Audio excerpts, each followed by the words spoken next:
we've had some technical difficulties in the early going. We apologize for that, but if you're just joining us a little bit late, I'm Brendan Gulick alongside Matt Florjancic, and we are just about ready for the opening kick as Baldwin Wallace will get the football first. Perfect opportunity for the Yellow Jackets to start fast against this Otterbein team. This is a high-powered offense. They can put up points. They've scored into the 30s and 40s in most of their games this season. And when you're talking about that kind of production, you have to start quick and you have to be consistent. BW got off to a good start last week, had a 10-0 lead at halftime, then scored 3 points over the last 30 minutes. They can't afford those kind of droughts today. And Hudson's going to get his first crack coming up to run this offense after the opening kickoff. Thick, cloudy skies, 46 degrees at opening kick. It feels like 40. The winds are blowing out of the north and northwest at 16 miles an hour and stronger. It's Trip Washington from inside the 5, and we are off and running as Washington tries the near side, and he's swallowed up right around the 23 or 24-yard line. Nice little stutter step there by Washington to get an extra 5 yards. He basically got the ball out to the 23-yard line. He would have been bottled up at about the 17 had he not been able to juke and stutter around a gunner rather on the special teams coverage. So that was a good bit of movement right there by Washington. Cougar Clark injured on the opening kick, so he's receiving some attention from the Otterbein staff. Looks like it was his left arm, the way he was kind of holding his arm close to his chest. Yeah, that's never a good sign. It's usually either an arm or a shoulder issue or a collarbone. And anytime you see the arm not moving at the side, you know it's got to be something pretty substantial. So here comes the quarterback, Jake Hudson. He's a sophomore from Eastlake, Florida. 4th consecutive start. 4 touchdowns, 4 picks. 543 passing yards for him on this season. Hudson in the gun with 3 receivers, a tight end, and a running back on the first play from scrimmage today. Otterbein with a 4-2-5 defense up front. He goes through his reads, and the ball is dropped on the near side by Mike Wagner. Yeah, the quarterback put it where only his guy was going to catch it. The problem was it hit off his own guy's hand, and when you have drops like that, they tend to back you up a little bit. A couple of the targets you'll see all game long. Tyler Wolf, Trevor George, Mike Wagner. Those are the 3 most popular. Lots of times you'll see Austin Smith in the backfield, as he is now in the pistol behind the quarterback. 2nd down and 10, ball on the 23. The Jackets look back to the near sideline to see if they want to audible away from something.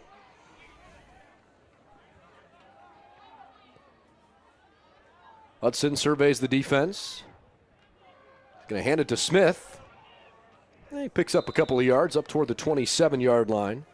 It looks like a pickup of 4, brings up 3rd down and 6. Yeah, good inside run right there by Smith. The gap was wide open between the tackles. It closed quickly with the charging safeties and linebackers from this Otterbein defense. But good job to make something, out of that play, get some positive yards and shorten up this 3rd down that you're going to be going after. From right to left across the offensive line, it's Sam Steininger, Ryan Simpson, Andy Sorowski, Kevin Jacobs, and Alex Kurtz. And the tight end offensively for BW, it's Brett Zupancic. A couple of flags down right as things got underway. In fact, there were 3 different flags. It must have been a pretty clear-cut false start. Yeah, there was a whole lot of movement up front. I know Otterbein did a good job to get in and back out of the neutral zone, and that, momentary, flinch by the defense, got them back on side, but it also drew one of the linemen on the right side of the offensive line into the neutral zone. Defensively for Otterbein, they're led by linebacker Austin Jones, who's had a terrific season. He is the anchor in the middle of the defense. 3rd down and 11 from the 22. Hudson's going to air it out, thinking deep. Throws a deep ball looking for Wagner, who's got it! Big-time reception for Mike Wagner, and the first home run ball of the day It's for the Yellow Jackets and a big-time first down. Yeah, that was a great play all around. The protection was good. The pocket was clean.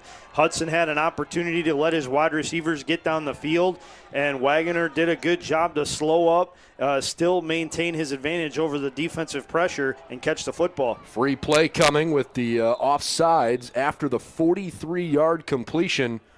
Baldwin Wallace didn't mind taking a shot there after that flag came in on the far side. That time it was just an early jump from Kyle Blust at the defensive end. So Otterbein will back up five additional yards. It becomes 1st and 5, minute and a half in for the Jackets.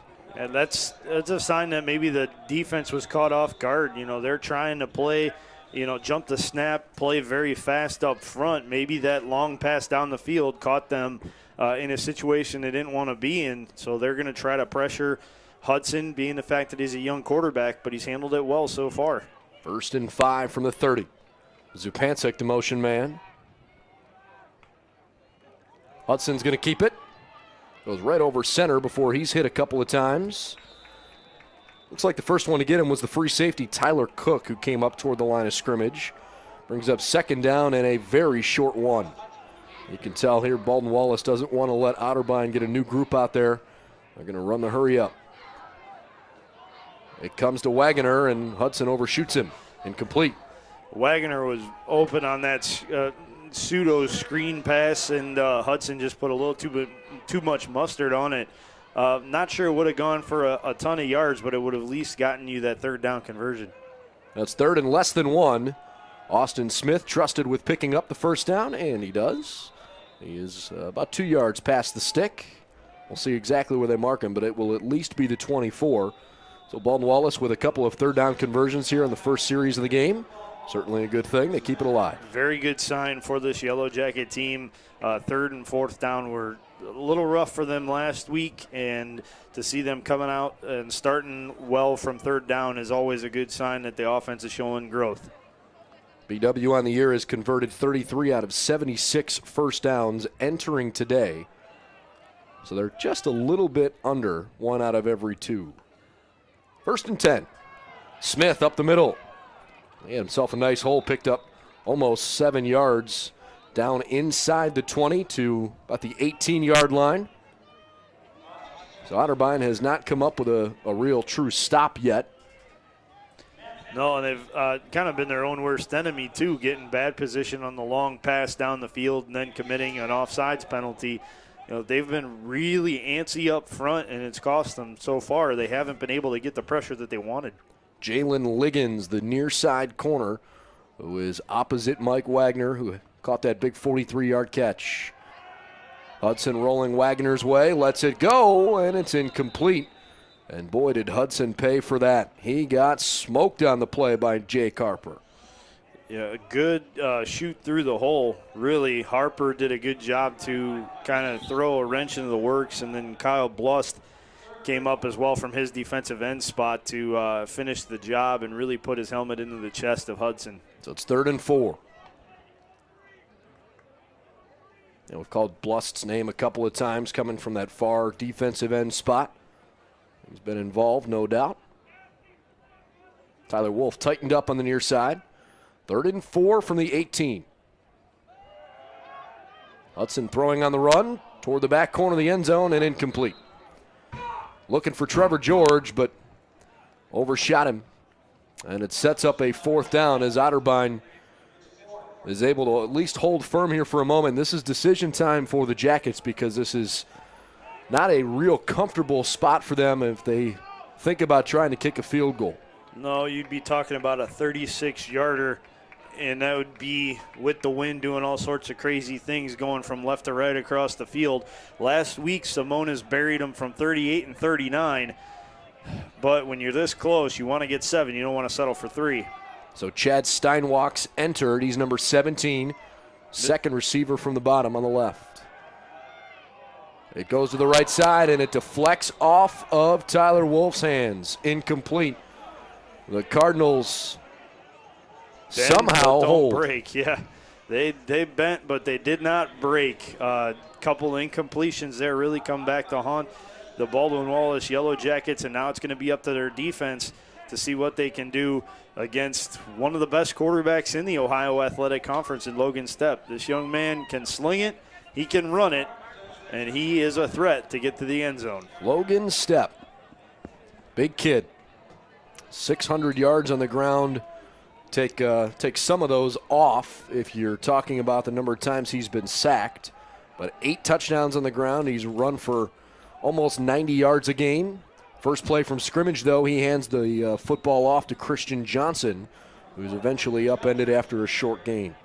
Yeah, good job of closing up the hole on the outside there by the secondary for the Yellow Jackets, keeping it at a modest gain of 3 yards. That looked like he had a lot more space and was going to be able to get up the field, but the Jackets shut that down. Johnson and Isaiah Richmond are the team's 2 leading running backs, and Richmond runs for more than 6 yards a carry. As Stepp keeps it himself, he's got an opening, and there he goes down the sideline. A foot race inside the 20, and he's out of bounds near the 10. Logan Stepp with the biggest play of the day, and it's 1st and goal for the Cardinals. You don't usually see too many quarterbacks turn the corner and run like that, but that young man is a special player. It's just a huge chunk gain right there given up by the Jacket defense, and you're not going to be able to survive too many of those. 67 yards on the run. They actually put him out a couple of steps early at the 13-yard line. This time the ball handed off. Johnson takes it off tackle left side and gets near that 10. So it's 2nd down and, we'll call it 7. Wow, that was a backbreaker. Yeah, just going back to that last run, when you look at it, it's impressive. And it was really just initial blocks that got him loose. You know, he hit the hole on the left side, ran around left end, and pretty much it was just a foot race, as you said, down the sideline. Not much that the Yellow Jackets did on that to slow him up. Tight end is Josh Pleninger. He motioned from right to left as the handoff once again taken by Christian Johnson. So it's 3rd down and about 5 or 6 yards, just inside the 10.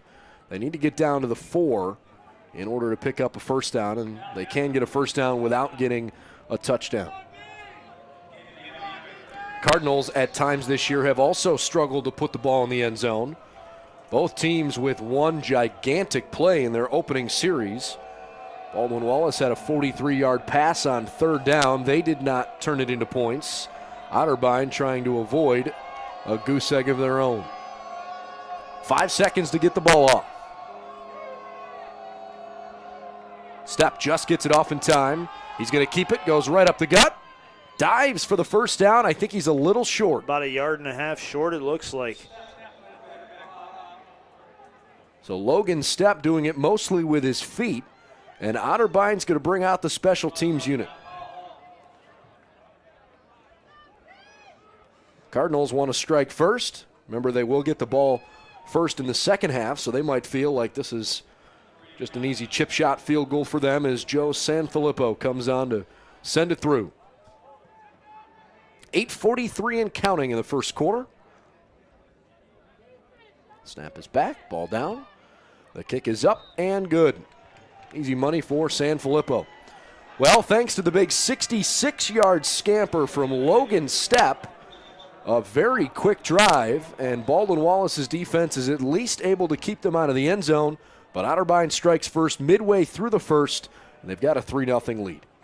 Yeah, honestly, that's a moral victory for BW to get them off the field with just the 3 points. That was an impressive run by Stepp. Like you said, 67 yards on the scamper, and not able really to recover on that play, but to, just answer the bell after that, get 3 quick outs, and then force the field goal attempt. Now you're still just 1 play away from taking a lead in this ball game, and that's how you're going to be able to compete against this Otterbein team. 8 minutes, 34 seconds currently on the first quarter clock. Didn't even have a chance to give you many of the Otterbein starters. We talked about their running game because Stepp never threw the ball, but Hunter Joseph is a very talented wide receiver. He and Julian Lowe, I'm sure, will see some targets today. Kick goes down the field. Baldwin Wallace takes it as Darian Greer has the return from inside the 10. Nice little scamper to the near side, still on his feet. It's a 30-plus yard return, and we get a late flag coming in. I think it goes on the kicker, Joe Sanfilippo. Not many times you're going to see a kicker get called for unnecessary roughness, but I think you're going to see it right there.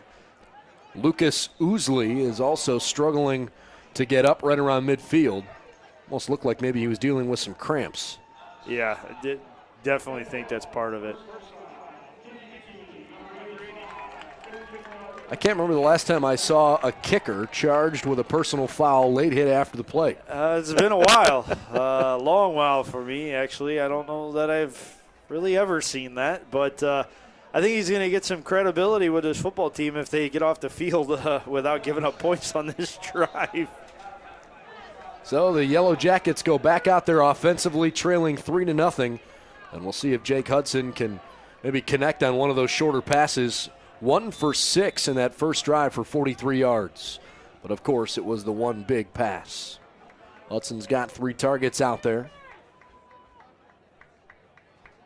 1st and 10 from the 45, and he'll hand it to Austin Smith, who goes right straight ahead for 3, down to the 42, where tackle made on the play by Otterbein's number 90, Justin Harris, the defensive lineman. Yeah, good bit of inside running right there by Smith to plow forward and keep the momentum going for a good 3-yard gain. You're going to have to find a way to break them loose, though, outside as well, because they ran between the tackles well last week and then couldn't find the edge, and that ended up coming back to haunt them. 2nd and 6, little play action. Hudson keeps it. He's got the first down across the 30 down to the 29-yard line. Nicely done on the gain of 12. And the Yellow Jackets move the sticks. 3rd first down of the game for Baldwin Wallace. Well, on a day where you mentioned early how windy it is, you almost wonder how much these two teams might try to stay away from going through the air. You very well might see it. Looks like a free play after some movement came early on. Hudson got drilled and just floated it up. Dalton Jarvis came flying in there defensively. Yeah, I think he was also the guy that got caught with the encroachment penalty, which will give BW a free 5 yards. So again, another encroachment penalty, being too aggressive at the snap for Otterbein. Dalton Jarvis has made 23 tackles on the year, but his 4 tackles for loss are actually second on the team behind Kyle Blust. Not many guys across the conference have had as much success getting into the backfield as Blust. 10.5 tackles for loss, 6 of them as sacks. He's been excellent on the defensive line. It's 1st and 10. Hudson wants to throw. Near side, it's caught. Pulled in by DeJuan Glover. He may have gotten back to the line of scrimmage. Maybe. I mean, he's going to get a generous spot, I think, from the official and say that he got a yard, but it sure looked like he was behind the sticks or at the sticks when he caught the ball, so credit the young man for fighting through the tackle. That really was kind of a busted play up front for the offensive line. They had pressure coming from Blust on the blind side, and then they had a Jarvis coming on the other side, so really Hudson was under duress that whole play. 2nd and 9 from the 23 with 6:40 left in the first quarter. Hudson, another play action, throws this side. Glover makes the catch, stretches ahead. He stepped out at the 17, tried to reach for the 16. I think they're going to mark him at the 17-yard line. Sets up 3rd down and short, but those are the kinds of pass plays that Hudson needs to hit quickly, try to get some confidence going. Yeah, absolutely, because those were the ones that he missed on the first drive. Austin Smith bullies his way across the 1st down yard marker. We've got lots of pushing and shoving after the whistles. It's a 1st down for BW, but you can tell I don't think these teams like each other very much. No, not at all. And it's all in the name of competition here in the Ohio Athletic Conference, and when you play a stacked schedule like this, you're going to make some enemies. Zupancic bull rushes over a defender. He's down near the 1st down marker. We'll see if he has it. It may be a gain of 9 down to the 4. So it's 2nd down and less than 1. Big hit there by Zupancic. Hudson hands off to Austin Smith, who dives, and he's across the line. Touchdown, BW. Good physical play to finish off that drive. Zupancic set it up with just a man-like run through a defender, and then Smith finished it off at the goal line for the touchdown. That's a good possession for the Jackets. That's a heck of a way to answer after Otterbein took the early lead. Now you get back out there defensively and see what you can do. Austin Smith's 7th rushing touchdown of the season puts Baldwin Wallace on front with 5:50 left in the first quarter. A couple of late subs trying to get on for the extra point. But Joe Simona should send it through. 6-3 at the moment. The Jackets on top. Bad snap. Jake Carner trying to make something out of it. And he throws the ball away. So the point after is failed, and Baldwin Wallace leads the game 6-3 instead of 7-3. Those are the types of mistakes that you hope don't come back to haunt you. You've got a reliable kicker in Simonis who's going to split the uprights with the extra point, and you basically take a point off the board right there with the mishandled snap. Carney did what he could to try to, or Carner rather, did what he could to try and make something out of nothing, but it just was not meant to be. Well, the good news is the Yellow Jackets responded after that back-breaking 66-yard run all the way up the field from Logan Stepp. The defense kept Otterbein out of the end zone, and then right away you got a 30-yard kick return, tack on 15 more because of the late hit from the kicker. That became a 45-yard drive that didn't take very long, and the Jackets find the end zone. Yes, they do, and that's a much-needed trip into the end zone after being shut out in that second half from the end zone with just a field goal against Muskingum last week. You know, you come out strong, you move the ball on your first drive, it ends on a fourth down failed conversion attempt, but this time you finish it off by getting into the end zone. Jimmy Marshall to send it away into the wind. It's a spiraling kick. Fielded by Julian Lowe, the talented wide receiver, but he is smacked right around the 20. Nice hit from John McElfresh. Good, solid wrap up and drop by McElfresh on the play. Just good football. Once he saw, Joseph trying to make a cut, he did not fall for it, did not, get faked out or anything, just wrapped and dropped. So Otterbein's offense goes back to work with 5:43 and counting left in the first quarter. Today's Yellow Jacket football game brought to you by Dan Andrews and Olympic Forest Products, a global recycling company. Logan Stepp has not yet thrown the football, but he's got 4 wide receivers on 1st and 10. Drops back here, looking around, decides to tuck it. He only picked up maybe a yard or two. The ball squirted out. Baldwin Wallace has it. The Yellow Jackets on 1st and 10 force a fumble. Sam Groff picks it up, and Baldwin Wallace has all the momentum. Good bit of defense right there by the Jackets, with Stepp continuing to pursue that 1 extra yard or 2 extra yards. They got hands on the football and were able to jar it loose, and then Groff with the recovery. Excellent bit of defense right there. So the Yellow Jackets take over 1st and 10 on the Otterbein 23. Think about the field position that Baldwin Wallace has had to start their last 2 drives. Yeah, I mean, you're starting on the plus side of the 50 each time, and both because of miscues by Otterbein. That's never a bad thing. So Hudson ready to go. Feeling some pressure from the near side as he sends Tyler Wolf in motion, and he hands it to Wolf. Good block, but apparently it was too good from Trevor George, and it draws some laundry. Yeah, that's a little bit too good of a seal right there on the outside. Wolf was able to get to the edge and gain about 7 on the play, but it's going to be coming back because of the hold. Well, we have this time, want to take a look around the rest of the action here in the Ohio Athletic Conference with 9:51 to go in quarter number 2. John Carroll all over Capital, 28-0. With 10:15 left to go in the second quarter, Ohio Northern leads Muskingum 21-3. Early in the second quarter, the Heidelberg Student Princes hold a 20-0 lead over Marietta. Mount Union, the number 1 team in the country, leads Wilmington 30-0. Oh, you mean Wilmington decided to play today?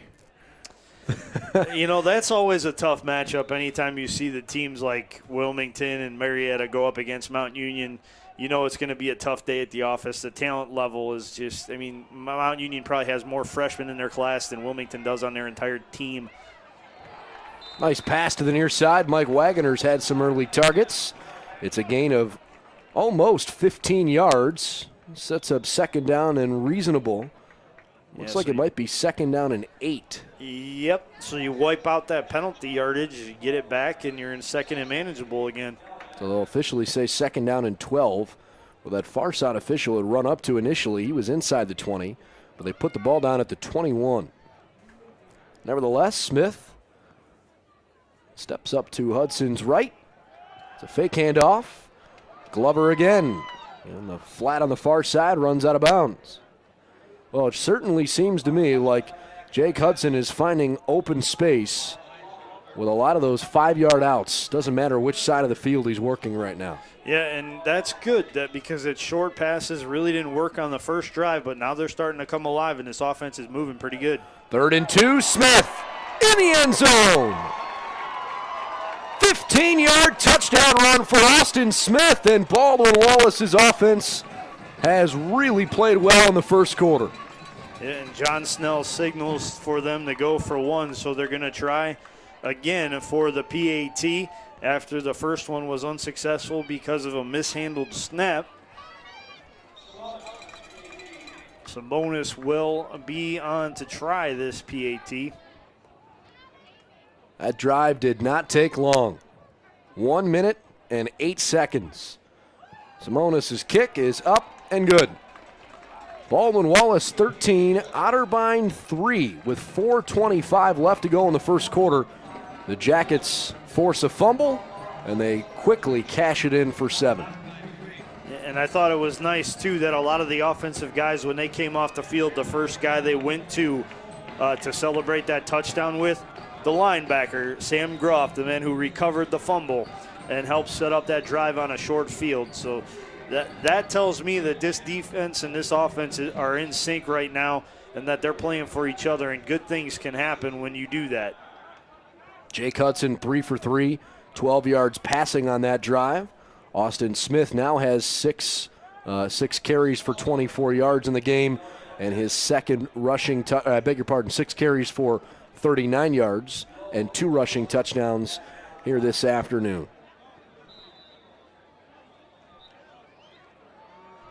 We talked about how important a fast start was offensively, and you're not going to get much better of a start than what BW has, up 13-3 after 2 touchdowns in their first 3 drives. Again, Jimmy Marshall's kick, this one end over end, low from the 15. Had a brief hole. It looks like he'll be smashed pretty good there at the 30-yard line. Nice job by Tyrone Brenninger, the Baldwin Wallace cornerback and special teams player. Not a big guy, but he wasn't afraid to stick his nose in there and make the tackle.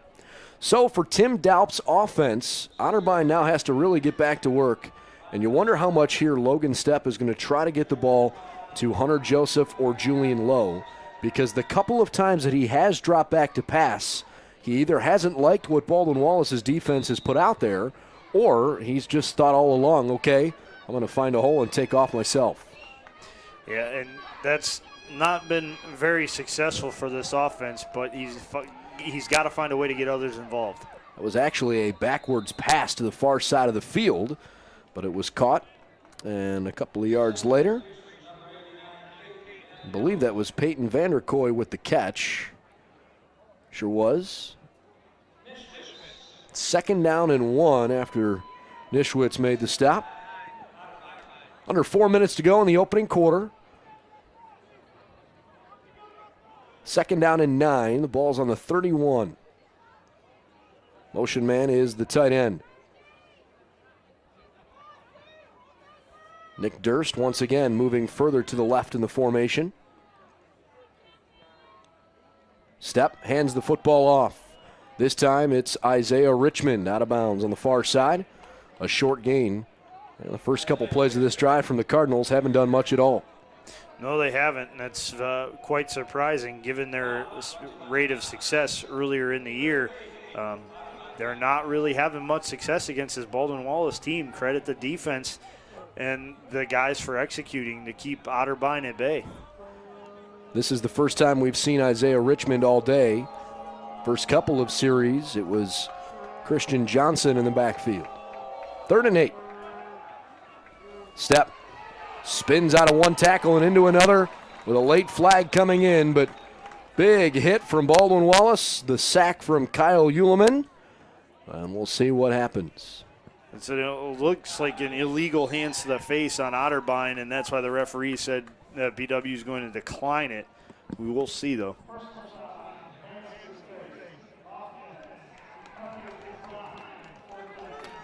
That's exactly what it was, partner. So with under 3 minutes to go in the first quarter, even though Baldwin Wallace maybe started this game on a disappointing note by not scoring, and Otterbein went down the field and struck first, from that point on, Baldwin Wallace can't have possibly played any better. No, not at all. They've played really, really well. Punt down the field. Wow, it takes a couple of really nice hops. Trip Washington is running the wrong way. Yeah, I was going to say, if he could make something out of this, he might have a future in this game beyond the Division III level, but there was nothing doing. It took an Otterbein bounce, actually 2 Otterbein bounces, and then really there was nothing much that he could do with the football. Coach Snell doesn't seem too thrilled. Generally, when you run backwards, coaches don't, but that's kind of the nature of the beast. All right, so the Yellow Jackets take over 1st and 10 after forcing another Otterbein punt. Jake Hudson, 6 of 11 on the day for 73 yards. Smith, 7 carries for 39 yards and both touchdowns already. This is probably the best the offense has looked under Jake Hudson since he took over a couple of weeks ago. Yeah, I don't think there's any question about that. This offense has looked really, really good so far today. Dwan Glover with the catch and carry of a couple. Ball's up at the 16-yard line, 2nd down, and almost looks like 8. Scoreboard says 2nd and 7, but I think it's almost more like 8 yards. Glover's gotten several targets in the early going. He's already got 4 catches. Hudson takes the bad snap off to his right. He's able to complete a pass to Tommy Fuller near side. That moves the line of scrimmage awfully close to the 1st down marker as Tim Daup paces up and down the sideline, frustrated with the way his defense has played. Yeah, there's no question about that. He's got to be frustrated with the way that his defense has given up points against the Jackets team that, quite frankly, has struggled to put points on the board in the last 2 weeks. Well, it's for reasons like that. Tough break for BW because they got up there quickly. But Kevin Jacobs jumped at left guard. So it sets up 3rd and a long 6 with 1:45 and counting in the first quarter. It's Otterbein trailing 13-3 to your Yellow Jackets here on homecoming. Plenty of time to get the playoffs still.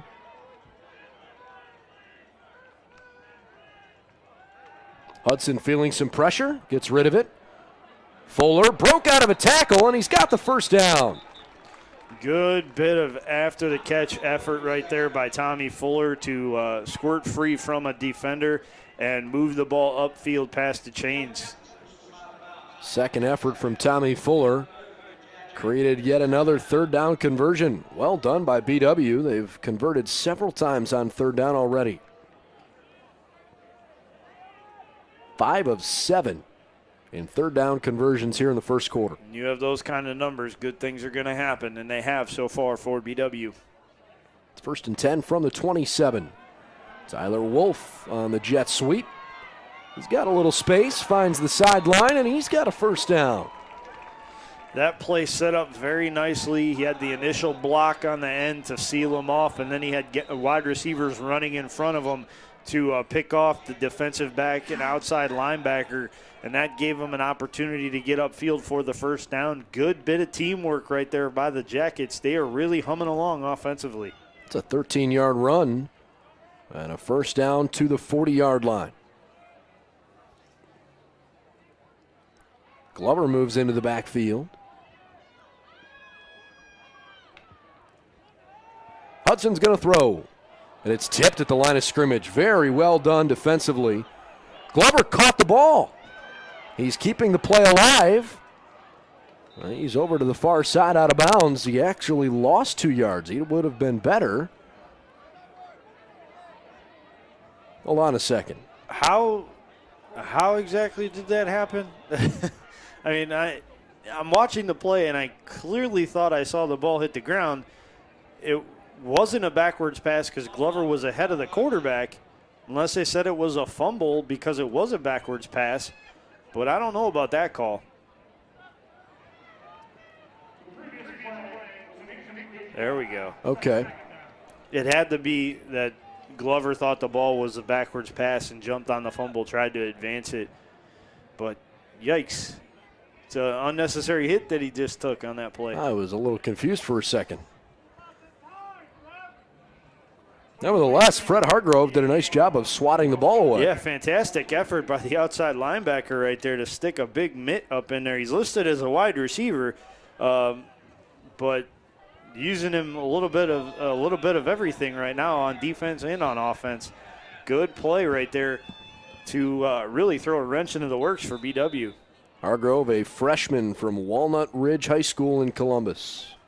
2nd and 10 after what was ruled an incomplete pass. This pass is caught by Glover, most certainly. He picks up 6.5, almost 7 yards. And Glover continues to get targets. Meanwhile, that's the last play of the first quarter. How about quarter number 1 for the Yellow Jackets today? 13-3, they're on top of Otterbein, and they're on the move again. Yeah, great start for BW. Now the key is that they have to find a way to continue it going into the half. They have to get a good effort in this second quarter. Don't let Otterbein get any momentum. Don't let them breathe, in the sense that they can get a stop here and then turn it into a score. No, if you're BW, you want to finish this while you've got the chance. And you're going to have an opportunity to do that if you continue to play well. Cardinals out there defensively, they trail by 10. Back after this timeout, you're watching Yellow Jacket football on BWYellowJackets.com.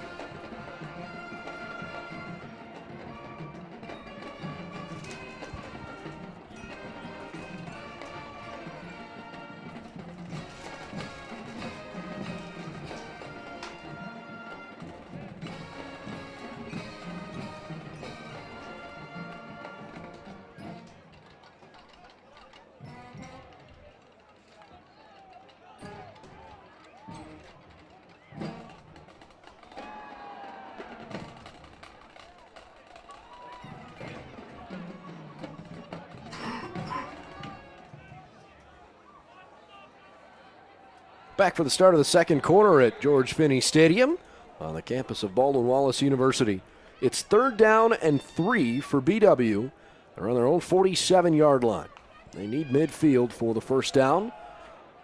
Nice little feed up the middle to Austin Smith. He got a whole lot more than just the 3 yards he needed. Turned into a 11-yard pickup. Actually, check that, a 12-yard pickup and a first down.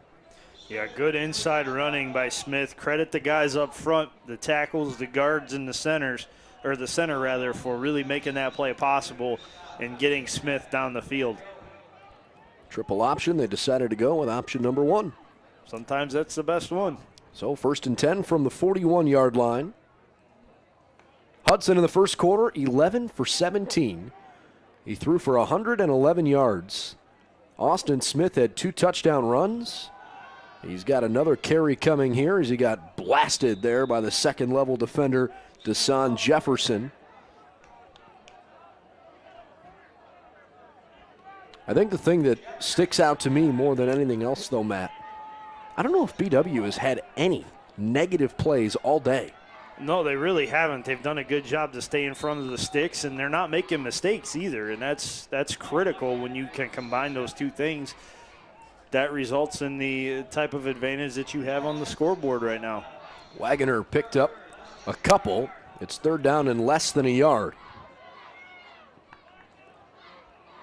Smith on the carry has the first down inside the 30, down to the 28 for a gain of 3. Meanwhile, Logan Stepp completed one pass in the first quarter for 1 yard. Otterbein basically got all of their offense on one play in that first quarter on the 66-yard scamper down the sideline by Logan Stepp.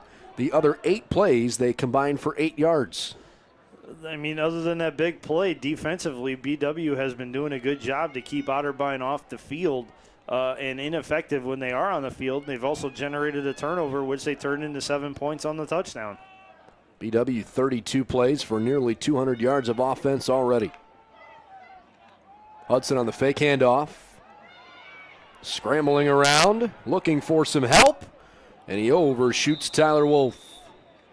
Well, there were a couple of different chances there for Kyle Blust to have his way with the quarterback, but Hudson ran for his life and made a good throw down the field in the idea that since his guy didn't catch it, nobody was going to. Yeah, you think that he saw 45 jump off the page or jump off the screen when he was breaking down film this week? I think he's been aware of that, and anytime he sees 45 breaking loose from a blocker, that ball comes out pretty quick.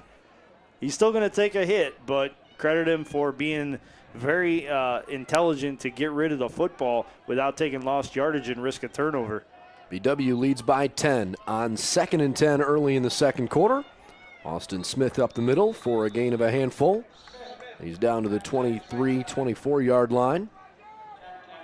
Looks like it's third down and 5.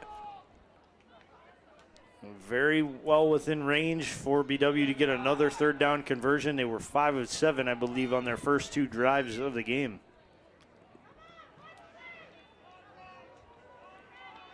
We've seen Brett Zupancic, the tight end, made a nice catch early in the game, but he's been used a lot more as a blocking tight end here today. Adds a little extra protection here as the play rolls to the right.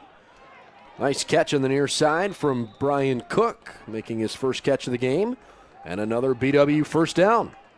Yeah, that's been huge right there, the third down conversions. And like you said, with Zupancic out there as an added blocker, he gives Hudson a little bit extra support. And then if he can shed a block, he gives him a safety valve as well. BW is running their hurry up very effectively today as Austin Smith picks up 10 more yards. That'll move the chains down, and it becomes first and goal inside the 5. I don't think there's any reason to go away from what's been working for you so far. I think you go back to number 4, Austin Smith here. Hudson kept it on the fake handoff. He tried to center the ball between the hash marks. And he was promptly taken down by Dalton Jarvis, who just wrapped him up and body slammed him to the turf. Second and goal. Hudson throwing this time, and Cook has it. Touchdown, Baldwin Wallace.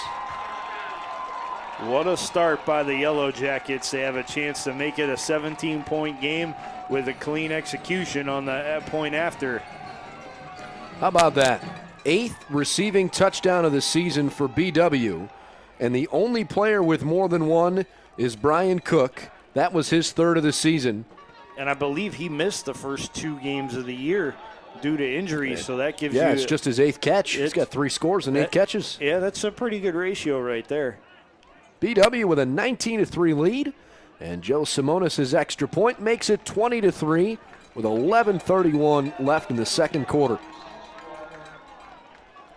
What a start by the Jackets. They are really coming to play today, offensively, defensively. On special teams, they've gotten some good play in the kick return and kick coverage games. You know, I think Otterbein's in a state of shock right now, and you really have a chance to put the knockout punch on them if you get a 3 and out. Today's football game brought to you by Domino's Pizza. Call them in Berea at 440-891-0030 or go online at domino's.com. Also brought to you by the Oreo Cafe, a great place for sports. Located at 294 North Rocky River Drive, just 2 minutes from campus. And finally by the Oswald Companies and the Hoffman Group, who will handle all of your insurance and risk management needs. Otterbein scored first. They were up 3-0, but 3 unanswered BW touchdowns has put the Yellow Jackets way out front by 17 points here with the second quarter now ticking away. This is the first time Hunter Joseph has touched the ball all game. He explodes out of that chute, and he goes over to the 28-yard line where Otterbein takes over 1st and 10. This is a critical stand for the defense right here to see if they can get off the field quickly and then put another score on the board. They could really put this game out of reach with a 3 and out and follow it up with a score from the offense. Remember, Isaiah Richmond was in there last time. They've gone back to Christian Johnson as their running back.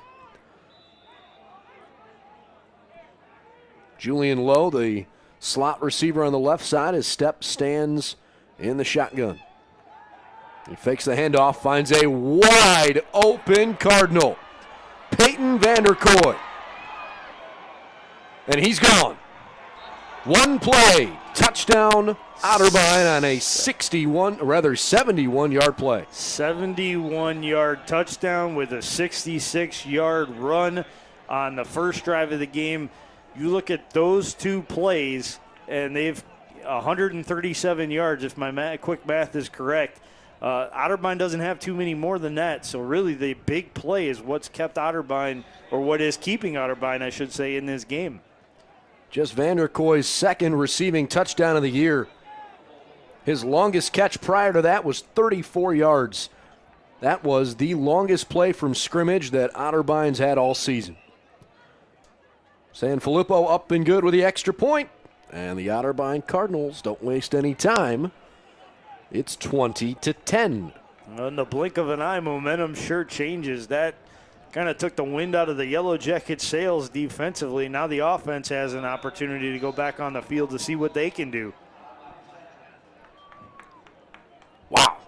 I think it's just a case of Otterbein regrouping on the sideline and looking at the scoreboard going, hey, if we play the way we're capable of and we don't give them mistakes, like a personal foul penalty from the kicker of all people on a kickoff, or 2 encroachment penalties, or give them a big play over the middle, all uncharacteristic mistakes, we're in this ball game, and they certainly had an answer in a regroup right there on that drive. Impressive how quick that was. Just a quick strike from Step. He found his man up the seam, past the corner, and right in front of the safety, and then good bit of running after the catch right there. So with 11:13 left in the second quarter, Otterbein kicks it away. And rather than kick into the wind, they bounce it to Brock Hull. Well, BW is going to get good field position to start things because of the low wobbly kick. But we might have a bit of an offensive shootout on our hands. Yeah, we've got ourselves a bit of a ball game going on right now. BW jumped out in front, or rather Otterbein did, with the first score of the game, a field goal after BW stopped them deep in their own territory. BW then scored 20 unanswered, but what an answer in the form of a 71-yard touchdown pass from Logan Stepp right there. And now we've got a 10-point ball game. 137 of Otterbein's 149 yards are on 2 plays. Yep. So my math was pretty good. You were pretty good. Not bad. 4-yard pickup. I took a math class or 2 while I was here at BW. They need the 48 on the Otterbein side of the field for a first down.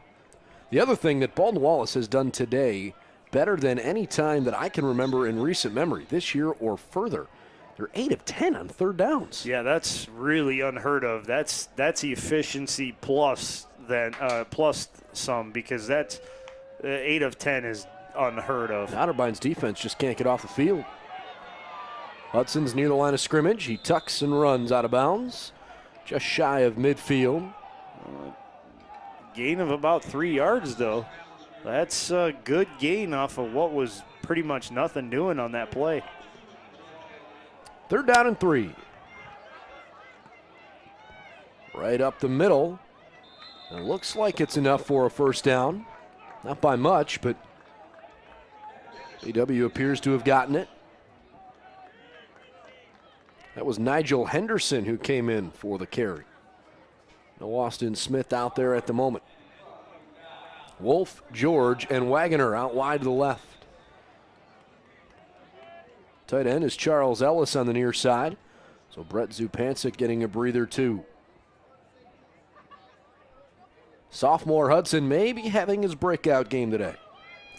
Well, he's off to one heck of a start. Now he's got to keep it rolling. Hudson rolls left. Keeps his eyes upfield and shoots one into a Cardinal. It's picked off. Intercepted on the far side. We'll see who came up with it. 25. Yep. Otterbein's number 25, Stephen Masters. Yeah, the linebacker was dropping into coverage, and he read the quarterback perfectly, and that ball was thrown right to him. If he would have dropped it, you would have never heard the end of it in film session. That thing hit him right between the 2 and the 5. Logan Stepp, the quarterback for Otterbein, has only thrown one interception all year. Jake Hudson has struggled in that regard a little bit. That's his 5th and the 10th BW interception thrown this season. So the turnover margin back to all square, and we'll see if it's the Jacket defense that can come up with something big on 1st and 10 from the 46. Sunshine coming out a little bit. This is Johnson running near side. Nice stiff arm, and then he really runs into contact. Jacob Boyd helps seal him off. Yeah, that's a good bit of tackling right there to come up from the secondary and finish off the play. Logan Stepp, 2 for 2 passing for 72 yards. He has a 1-yard completion and a 71-yard touchdown pass. Peyton Vanderkoy with the big touchdown reception a moment ago. Stepp throwing far side, and he almost found Julian Lowe. That would have been an amazing catch if Lowe could have pulled that ball down. He was basically one-handing it as it was coming in his direction, and he did everything he possibly could to catch that ball. And that was thrown into double coverage, really, and credit Otterbein for not turning the ball over on that, because that could have ended about 5 different ways badly, but they kept it rolling offensively. 8:50 left in the first half. Otterbein on 3rd down and 6.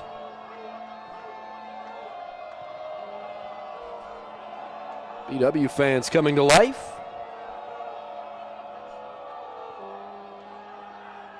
Stepp has a ton of time. Although I don't think he made the right decision. I don't know that he had another one, though. He ran up the middle, and he was trying to find some space, but he was wrapped and dropped. There was no room at all for Otterbein to try and move the football. I think Baldwin Wallace is burning their first time out here. Indeed they are. I don't know if they were trying to get a look at what Otterbein was running formationally, or if they were just trying to figure out if they had the right alignment on the field. But John Snell, knowing discretion being the better part of valor, whistled for the timeout and tried to regroup the troops real quickly. So there's 8:27 left in the second quarter. Otterbein obviously had the big quick strike last time, but how much would it do for their confidence if they could find a way here to keep this drive going? And then realize that they might get another possession before the end of the first half, and they start the second half with the ball. Momentum could squarely be on the side of Otterbein if they convert this 4th down here. This is a big test for this Jacket defense. 4th down, and we'll call it 4th and 5. Otterbein 4 for 8 on 4th down conversions this season. 4 down linemen defensively. Everybody's spread out with a 4 wide receiver look. Stepp with a pooch punt. It takes a very BW-friendly hop and only ends up being about a 15-yard punt. Yeah, not good at all for Otterbein. Credit BW for having the presence of mind to get away from the football, and letting it take a BW hop right there. You lost, if you're Otterbein, by not downing it initially, you lost about 7 yards. Well, Logan Stepp just punted for the 8th time this year, so even though we haven't seen that particular play today, I imagine they've probably run it several times throughout the course of the season. That being said, that didn't work out. Well, that bad hop cost him 5-6 yards. Yeah, it didn't quite work out how they planned. And BW gets a 1st and 10 at their own 25-yard line. We'll see what Jake Hudson and the boys can do with this series here. 10-point lead and 8:18 left in the first half for Hudson and the Yellow Jackets. On play action, Hudson keeps it. He's got more than a first down. Look at him go from the 25 to the 46. 21 yards on the carry. Good bit of running right there by Hudson. One of his longest carries of the season. Hasn't had too many over 20 yards. Baldwin Wallace has it 1st and 10 from the 46.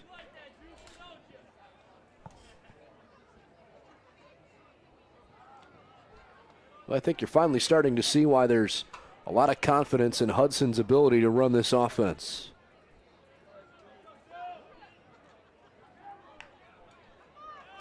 Dropping back and looking deep down the left side. He's looking for Brian Cook, and he's got him, but Cook couldn't hang on. What an attempt to lay out for the reception. It just was too long. He had it in his hands on his fingertips, but he couldn't pull it in. That would have been a huge way to answer what Otterbein has been able to do with their big plays offensively. That was a nicely thrown ball. That was a beautiful pass. And you talk about putting it where only your guy's going to get it. Brian Cook, probably one of the fastest Yellow Jackets on the team. And he laid out, he sprinted to get the ball. He did everything within his power, and he just came up short. So 2nd down and 10. This time they go back to the ground, and Otterbein snuffed it out pretty quickly. Yeah, it looked like a bad exchange between Hudson and Smith. Hudson didn't really pull his hands out till Smith was being tackled by several of the Cardinal defensive front 7, and now BW is facing a 3rd and 12, and they send out I'm going to name him Mr. Reliable because every time he seems to make a catch, it goes for a first down. Chad Steinwalks is one of the wide receivers out to the left side of the formation. The tight end, Brett Zupancic, leaves the field. It's 3rd down and a long 11. They need the Otterbein 44 to move the chains. Hudson steps out of a couple tackles, but not the final one. Could not get away from Ryan Touchot. And Otterbein forces a big stop. That was a good defensive series after giving up the 21-yard run by Hudson. After that, Otterbein really anchored themselves in and settled down. And now they're forcing a punt that'll get launched from about the 30-yard line. Back to return for Otterbein is Julian Lowe, the wide receiver. Austin Smith to send it away. Lowe from his own 17. Tackled. Well done. Nicely covered there on the special team side of things from Brandon Johnson. Yeah, the inside linebacker hustling his way down the field there to get the stop after a minimal gain. They're going to give him 3. That last one might be a little generous. It looked like he got to the 19, but they'll spot him at the 20.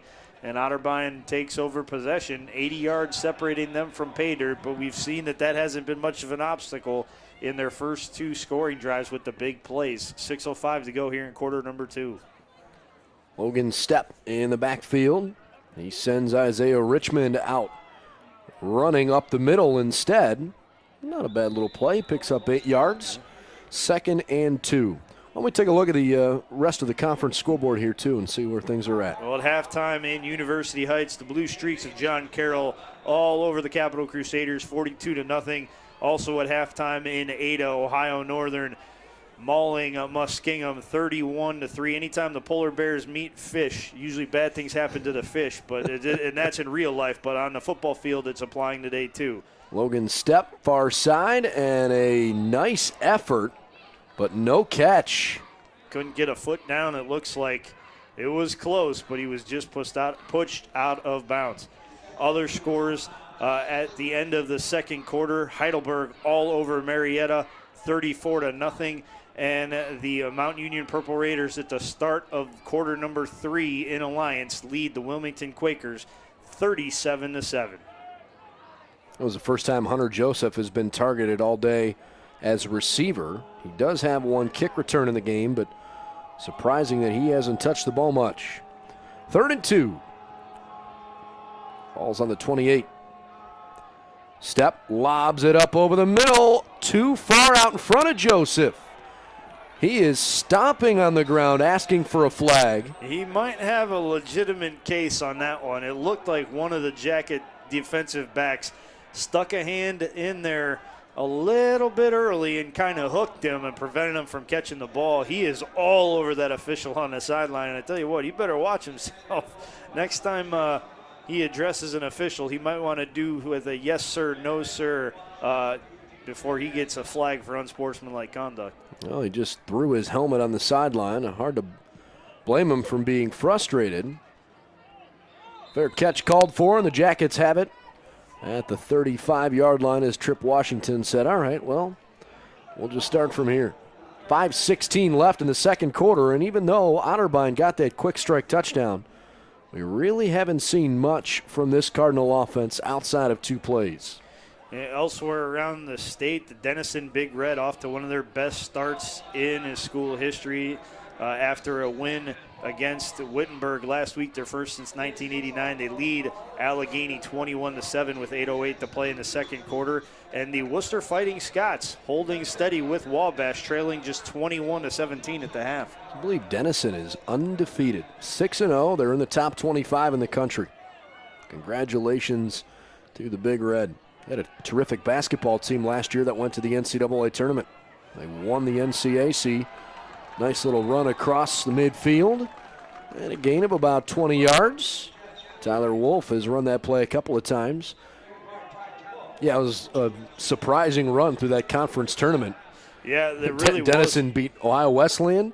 I think they went through the W's, Wesleyan, Wittenberg, and Worcester, to win it. I know they beat Worcester in the championship game. Worcester got in as an at-large and then advanced to the Elite Eight. Denison was a tough luck out early in the tournament, but good story right there. The athletic program really starting to turn around for the Big Red.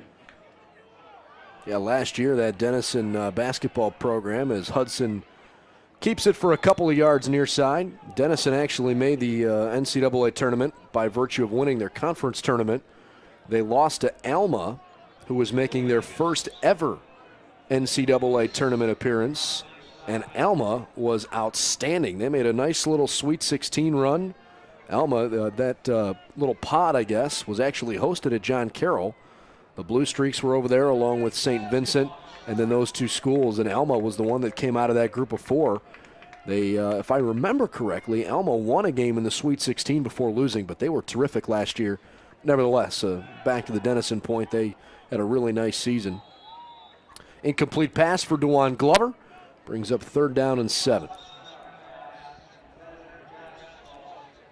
Didn't look like the receiver and the quarterback were in sync onto the depth of the route. The route was what was expected on both sides, but it looked like Glover was a little too shallow in his out before the ball was thrown, and that led to the incompletion as it was just too far out of his reach. Jackets need the 35 to move the chains. Pressure coming on the near side from Dalton Jarvis. Hudson steps up. He's got Steinwalks. First down, Baldwin Wallace. Mr. Reliable does it once again. Johnny on the spot for a 3rd down reception and a conversion. Chad Steinwalks has to be the quarterback's best friend. Every time they're in a bad situation, you look for 17. He's not out there a lot, but when he is, he's effective. 3:35 and ticking here in the second quarter.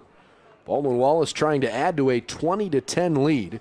The offense in the first half has been outstanding putting up nearly 300 yards against an Otterbein defense.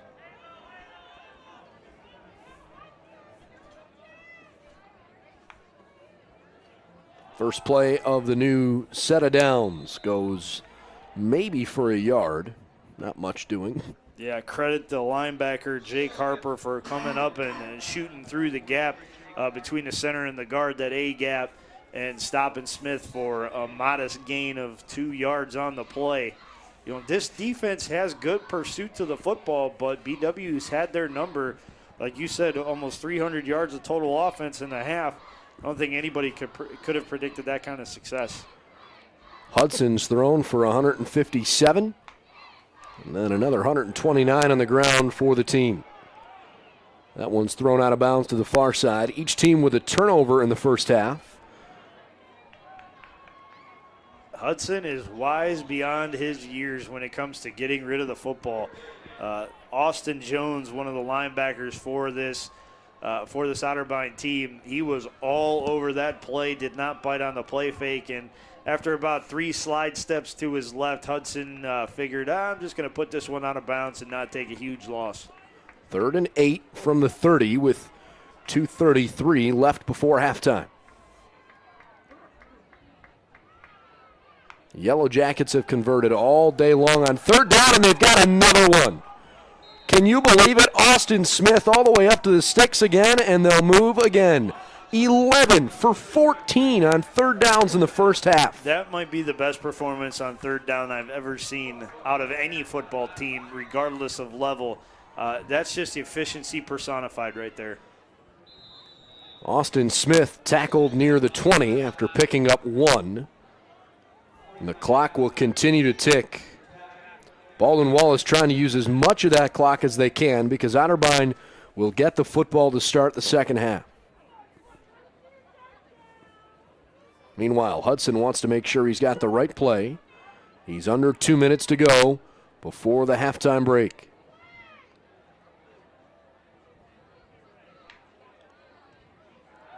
Hudson wants to throw, tries to spin away, but he can't get out of Kyle Blust's 7th sack of the season. Excellent pursuit right off the edge. It didn't even look like Blust was touched at all by the left tackle for BW. He went to block down on the defensive tackle, almost like a double team, and that left Blust open on the edge. I don't know what kind of plan that was, but leaving a guy with 6 sacks open to rush, have a free run at the quarterback, probably not the right idea. Jackets have 2 timeouts. The Cardinals have all 3. It's amazing they're not trying to use one right now. Well, I'm not overly surprised. I think they know that BW is in 4-down territory here. Smith on another handoff. Rumbles his way toward the 20. It's a gain of 5, but brings up 4th down and almost 8 yards. And you look at where Hudson's standing right now, you have to wonder if BW is going to run another play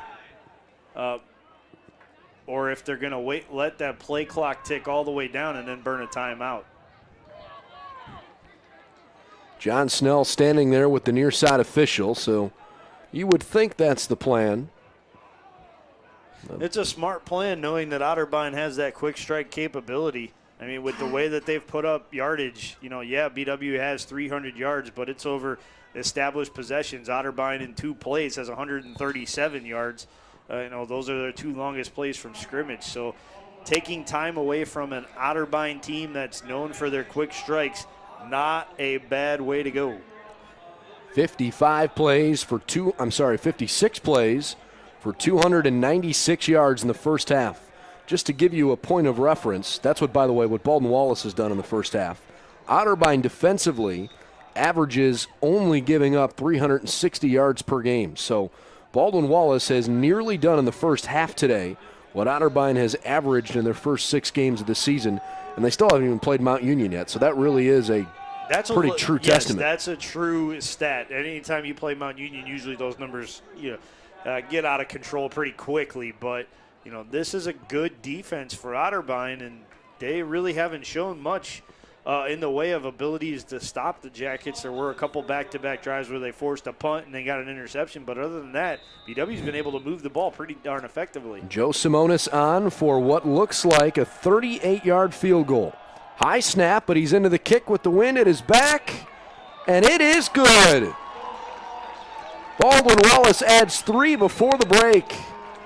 There's 8 seconds left in the second quarter, and the Yellow Jackets lead the game 23-10. Credit Jake Karner, the backup strong safety and linebacker, for snagging that high snap. You know, earlier in the game it was a low snap that cost the Jackets a point on a PAT try. That one sailed on the long snapper, but Karner was able to corral it, get it down, spin it, laces out, and allow Simonis to keep his rhythm for the good field goal attempt from 37 yards out. Well, Otterbein does not have a kick return for touchdown this year, but whenever Hunter Joseph and Julian Lowe are standing back deep like that, you don't want to just assume that nothing will happen, because those are 2 of the more electrifying wide receivers in the conference. Without question, those 2 young men can move the football down the field, and they can do so in a hurry. But I wonder if they're going to get told, hey, get a modest gain, get down, give us one play to try and do something here after the 2 big plays that we've already had. It's a 2-touchdown difference. Baldwin Wallace leans into it. Low wobbling kick. Right around the 30, fielded by one of the Upmen. And we will have time for 1 down, most likely, here before the half comes to a close. Well, you want to know the difference in the first half? This play for Otterbein will be their 17th offensive play. Baldwin Wallace has run 56 plays because they're 11 for 15 on third down. Otterbein 0 for 4 on third down. It's truly been one thing. Baldwin Wallace's offense has been on the field constantly. And they have a 23-10 lead after 1 half. Easily their most complete half of football all season long. But the game is not over. Baldwin Wallace by 13 at the break. That third down statistic that you read off, what also plays into that is time of possession. How about this? 22-26 to 7:34. 7 minutes and 30 seconds. Not a bad day at the office if you're Baldwin Wallace. You've held the ball for a quarter and a half of the 2 quarters that you've played. That's pretty darn good. The scoreboard sums it all up. Baldwin Wallace 23, Otterbein 10. We'll take a timeout and come back with the second half in about 15 minutes. You're listening to Yellow Jacket Football on BWYellowJackets.com.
Thank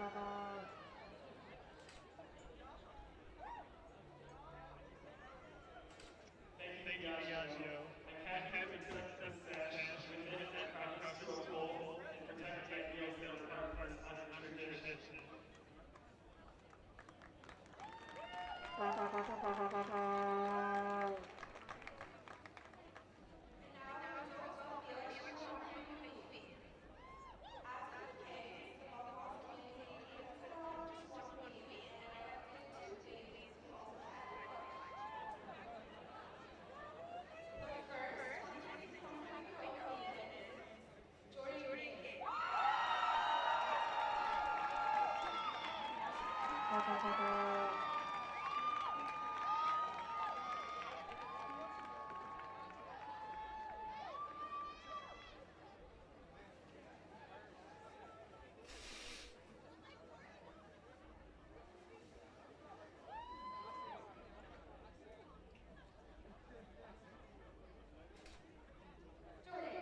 I take great pleasure in crowning you the 2016 Homecoming Queen.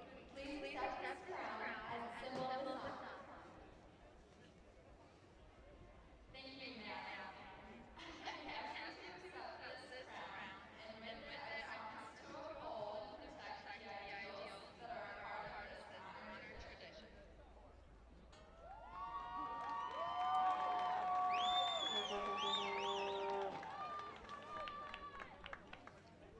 The next 2016 Homecoming Queen is Nina Bernard.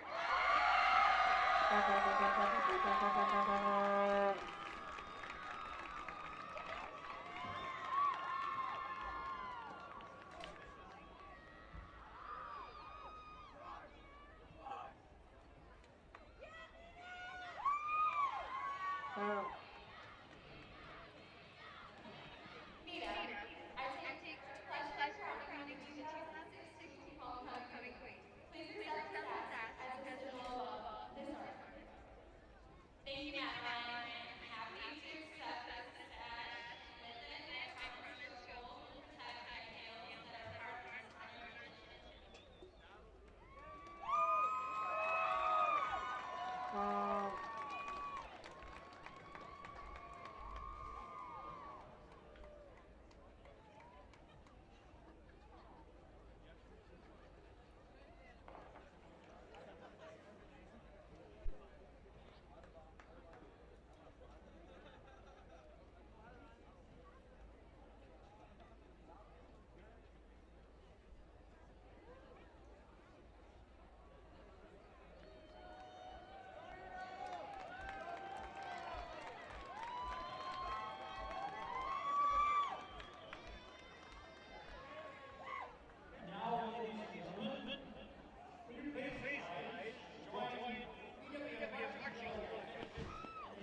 Tressel Field here at the George Finnie Stadium on the campus of Baldwin Wallace University, where the Yellow Jackets currently hold a 23-10 lead over the visiting Otterbein Cardinals on homecoming. Matt Florjancic and Brendan Gulick along for the call of today's game. The Jackets with a 13-point lead. They will start the second half on defense, having the kickoff after Otterbein won the toss and deferred selection to the second half. Taking a look at the first half numbers, it's pretty cut and dry why the Jackets have the lead that they do. 18 first downs to just 2 for Otterbein. On rushing yards, BW 29 carries, 139 yards. Otterbein 12 for 88, and 66 of those came on one run from Logan Stepp on the opening drive of the game. Other than that, BW limiting them to 22 yards on 11 carries, so just at the 2 yards per carry average. Passing yards, BW again with a lopsided advantage, 157-72. Their quarterback, Jake Hudson, 16 and 27, 157 yards with a touchdown and an interception. Logan Stepp, one of the most prolific quarterbacks in the Ohio Athletic Conference, just 2 of 5 for 72 yards with 1 touchdown. Looking at the third down conversions, that's really been the story of the ball game. 11 of 15 for the Baldwin Wallace Yellow Jackets, 0 of 4 for Otterbein. BW has a 22-26 to a 7:34 edge in time of possession. Oh, and running the football, by the way, Austin Smith, 17 carries, 92 yards, 2 touchdowns, including a 15-yard score, averaging 5.4 yards per carry. So what you're trying to say is right now, Baldwin Wallace is having their way with the Cardinals. Yeah, when you look at it offensively, they're running well, they're passing well. They've pretty much got Otterbein almost to what they give up per game in that first half alone. They're mixing and matching short passes, long runs, short runs up the middle, and they're staying on the field on third down and extending drives, and defensively they're getting off the field on third down. Second half kickoff received by the Cardinals, and off we go as Ryan Touchot takes it out of bounds on his side of the field. So if you're Otterbein, what do you need to do right now here on this first drive, with the exception of the obvious of obviously try to get into the end zone? What do you need to do right now to give yourself something to feel good about, something you feel like you can build on? You need to establish yourself on third down. You can't live and die by the big play. If you do, you're going to find yourself in the hole that you are right now. You know, yes, those plays are nice. The 66-yard run and the 72-yard touchdown pass, they were beautiful.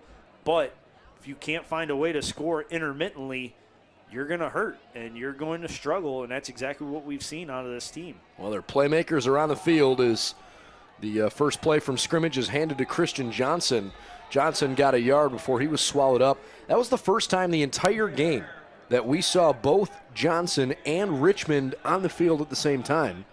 They went with a run up the middle and obviously have the 2 targets in Joseph and in Lowe out wide as well. So maybe for Otterbein it's about trying to get their best personnel out there. Well, they had a little bit of a miscue right there because they had 12 guys on the field, but one scampered off. I think Johnson was the odd man out in that formation. Now Richmond settles into pistol behind the quarterback. 2nd and 9. Stepp lets it throw, far side. Well, he shows off the arm strength for sure, but he overshot Hunter Joseph. Yeah, he can sling it. There's no question about it, but a lot of his incompletions, and granted there's only been 4 because he's only attempted 6 passes, but they've been high.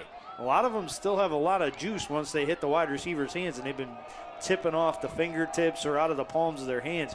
If he calms it down a few miles per hour, you know, he might be able to get those completions. That would have gone for a first down there. So it brings up 3rd down and 9 for Otterbein right away. It is not exactly how they drew it up, no doubt about that. Hard count from Stepp. Looking around, he's got some time and mobility. Throws across his body, and it's caught.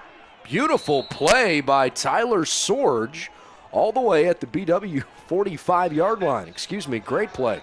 Yeah, really, really good route right there to stick with it. A bit of a broken play with the quarterback rushing to his right, but Sorge did a good job to give his quarterback a passing lane and to really secure that ball because he was falling forward, and it didn't give, Step much of a window to throw to. Isaiah Richmond off tackle left side. He is a big running back. 6 feet tall, but 225 pounds. Went to Pickerington Central down in the Columbus area. Rumbles his way for 4 yards up to the 41. 2nd and 6.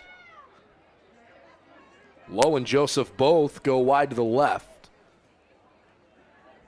Peyton Vanderkoy on the slot on the right-hand side.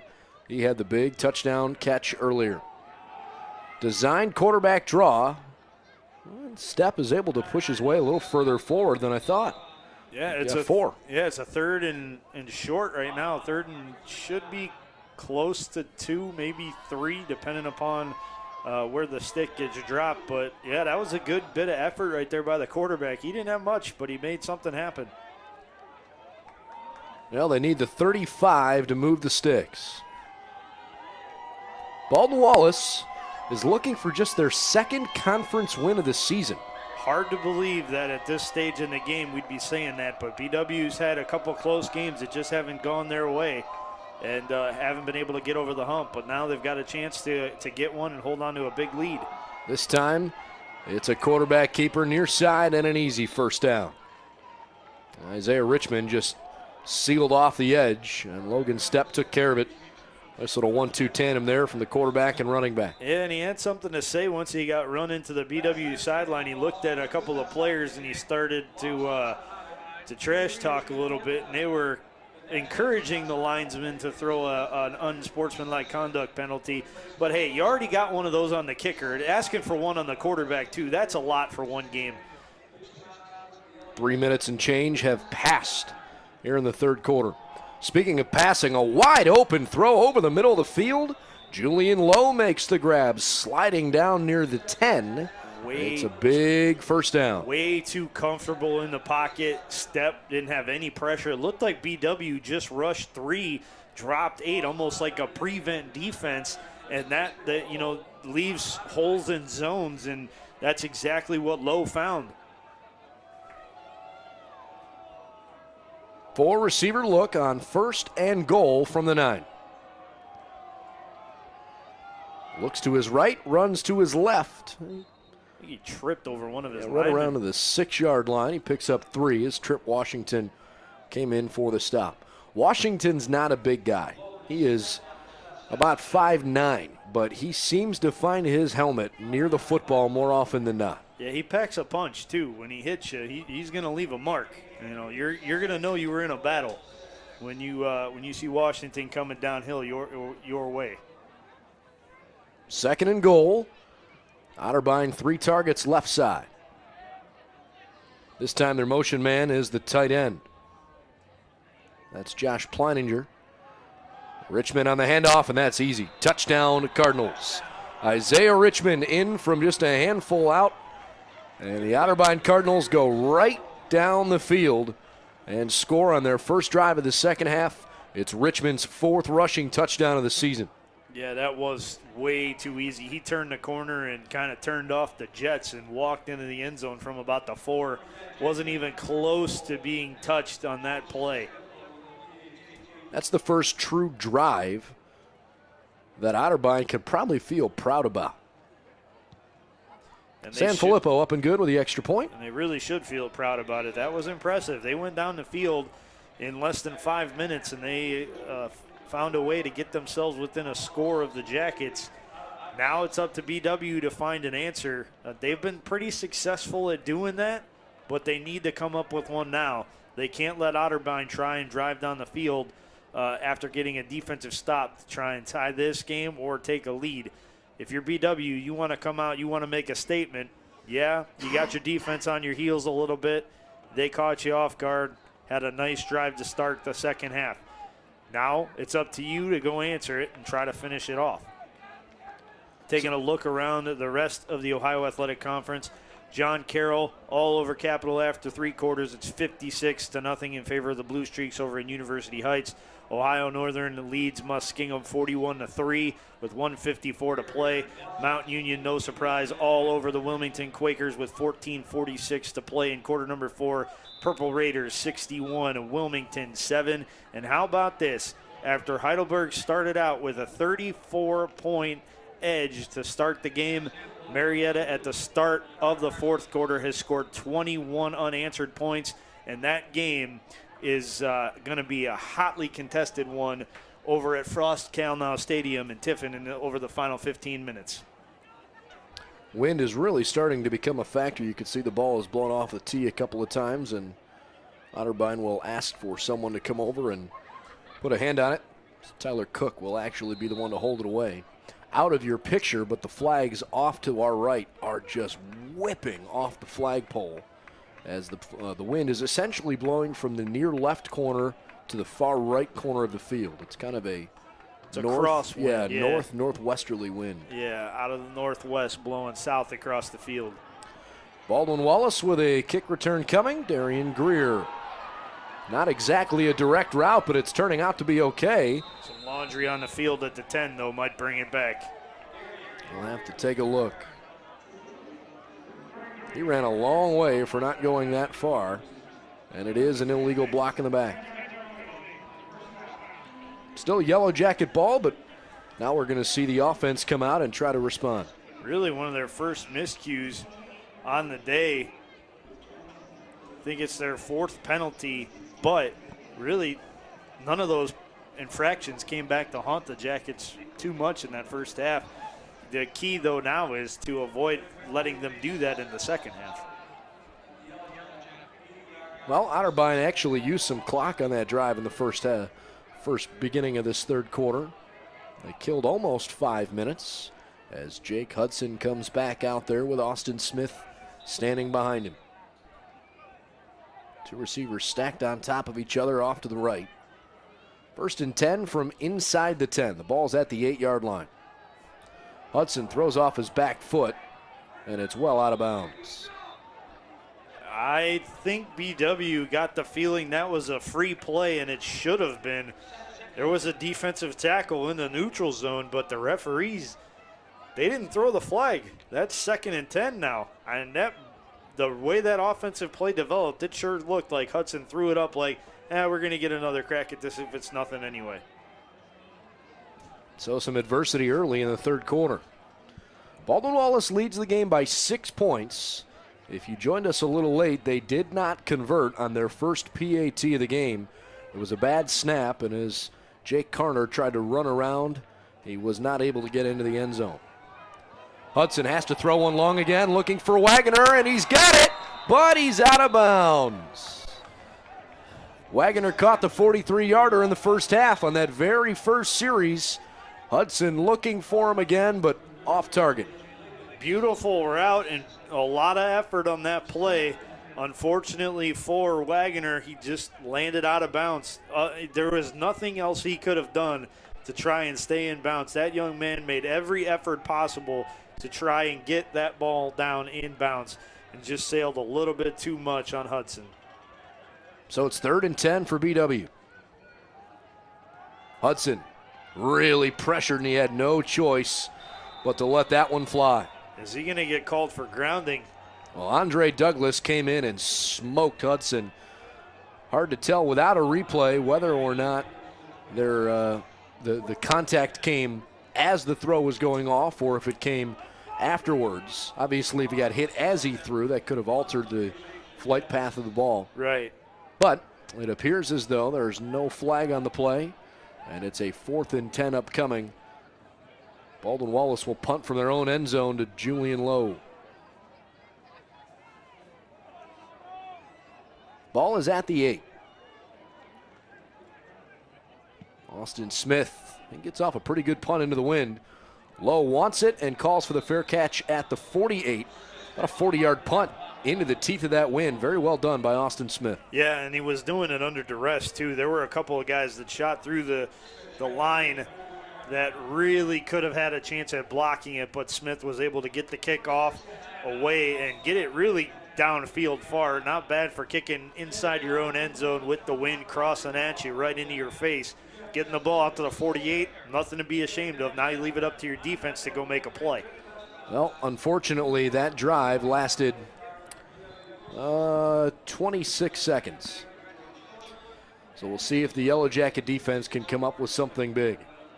One-score game. If Otterbein gets in the end zone, they'll probably take the lead. Step. Finds Lowe for a first down and more. Up across the 30, down to the 29-yard line. It's a pickup of 19 and brings up another Otterbein first down. I feel like we're watching a replay of the first half, just the team switch roles. Otterbein couldn't get anything going on third down in the first half and really struggled to move the ball. And now they're humming along where the Jackets are really struggling on both sides. Christian Johnson steamrolls ahead for 10. By the way, that catch by Lowe, the first catch of the game by somebody not named Vanderkooy. Kind of surprising. We've only seen Hunter Joseph targeted once. Johnson again on the ground, right up the middle, and that time the defense put together the wall. Yeah, the tackles stacked them up and didn't let them gain much, but it was unfortunately for the Jackets enough for a first down. 9:30 in the third quarter and counting.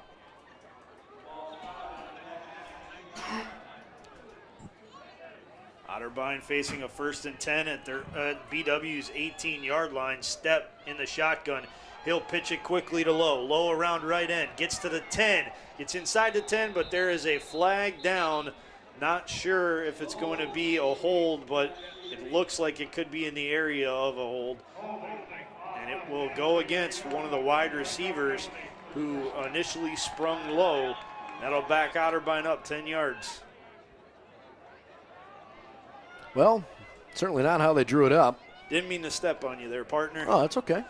No problem. Baldwin Wallace with a 6-point edge. Their defense needs to come up with a big play.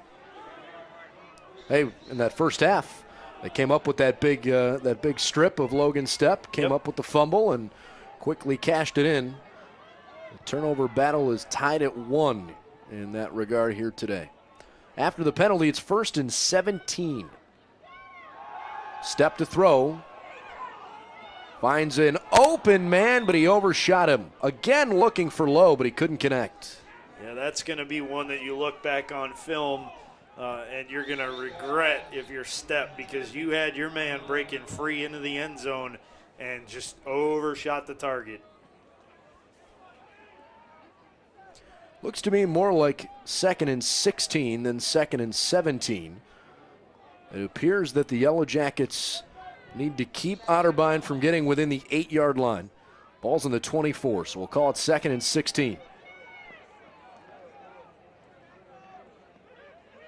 Running back Johnson was in motion, and the offensive line jumped for Otterbein. Yep, number 59, Justin Henry, the right guard, he jumped the snap. And that's a good sign for BW that you've got it in their heads now that the defensive tackles are going to be a load to handle up front if the guard's jumping off. 2nd down and a mile. Ball's on the 29-yard line. It's 2nd and 21. If you're going to have that kind of situation, though, Step's the kind of quarterback you want in there.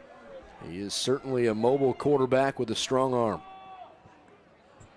He might be the most impressive toolsy quarterback we've seen in the conference. Yeah, this year, absolutely.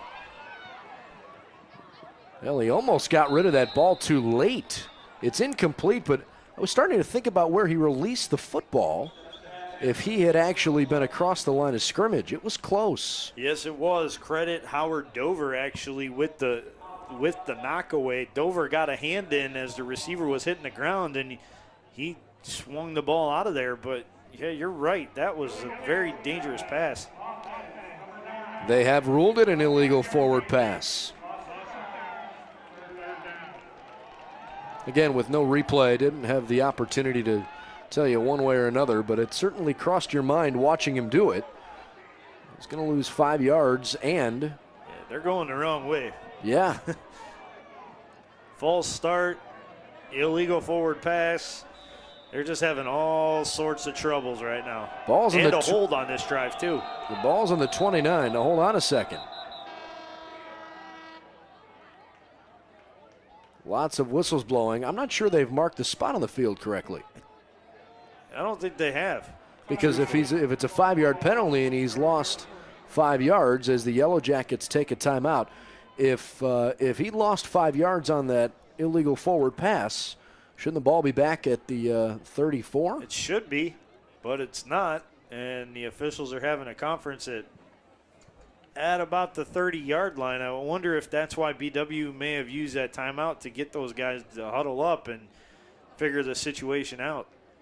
Otterbein committing a lot of penalties on this drive. 3 at my count. They had moved the ball to the 10-yard line.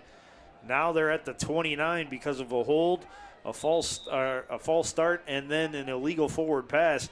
They're having all sorts of troubles trying to crack the goal line here. And now you start to see why this team at times has struggled to punch it into the end zone. Too many self-inflicted wounds. Logan Stepp getting an explanation from our head official. So it's 3rd down and 21. Ball's in the 29. They need to get to the 8-yard line for a first down. Wind is at their back, and it's a strong wind. Stepp from the gun. Great protection. All day to throw. Now he's got to hurry, and he's taken down after a very short gain. Indecision from Logan Stepp, and he is tackled for just a couple-yard gain. Terrific defense. Yeah, absolutely on that play. Way to hold contain if you're Baldwin Wallace. Looks like Joe Sanfilippo is going to try to kick a long field goal. 44 yards where it stands right now. This would be an impressive kick with the way that wind's blowing. He's going to have to aim it right and hope that it, caroms to the left. On the season, he's hit 5 out of 7. Long as 47. This one's got the distance, and it's good. Wow. That ball knuckled through the uprights, and Otterbein cuts the deficit in half. It goes from 6 to 3. It's now 23 to 20. Well, the scoreboard leaves no room for interpretation, partner. 3 went up on the board, and you know what? Whether it was beautiful or a knuckling as it went across the upright or past the uprights and over the crossbar, it still counts, and that's a heck of a kick. You know, we've been lucky to see Joe Simona's kick, and looking across the way, Joe Sanfilippo. These two young men, they can really put a charge into the football.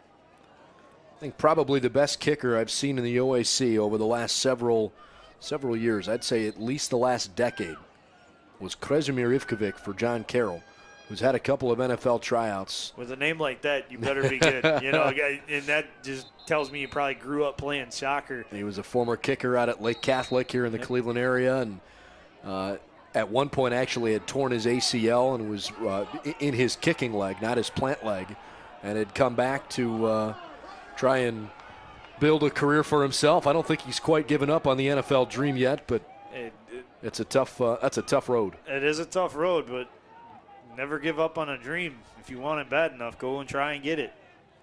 Sanfilippo sends it deep. Well, it's bobbled down inside the 5, so that's going to cost Darien Green a lot of yardage. And again, they're starting way back in their own territory. It looks like they're going to start at the 11. Well, there is a flag down right around the 30. And it looks like the umpire's pointing hold in the direction of the Yellow Jackets.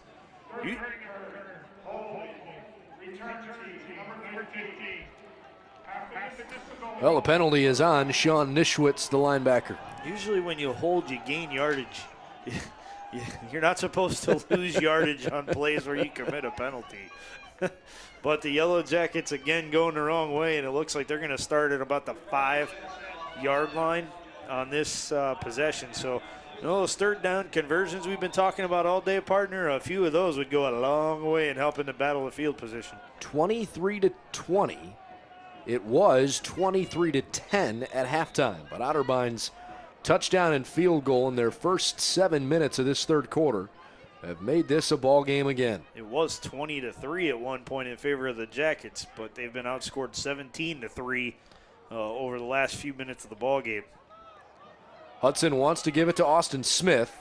And an inspired group of Cardinals defensively stop him. A loss of maybe 1 on the play. It was pretty much back to the line of scrimmage. Yeah, the linesman's going to give him back to the line of scrimmage, so it'll be 2nd and 10. It's tough sledding between and outside of the tackles right now for this Jacket team. A lot of momentum for this Otterbein defense. Suddenly they've woken up. They're a prideful group, and again, Austin Jones, who leads that group as a linebacker.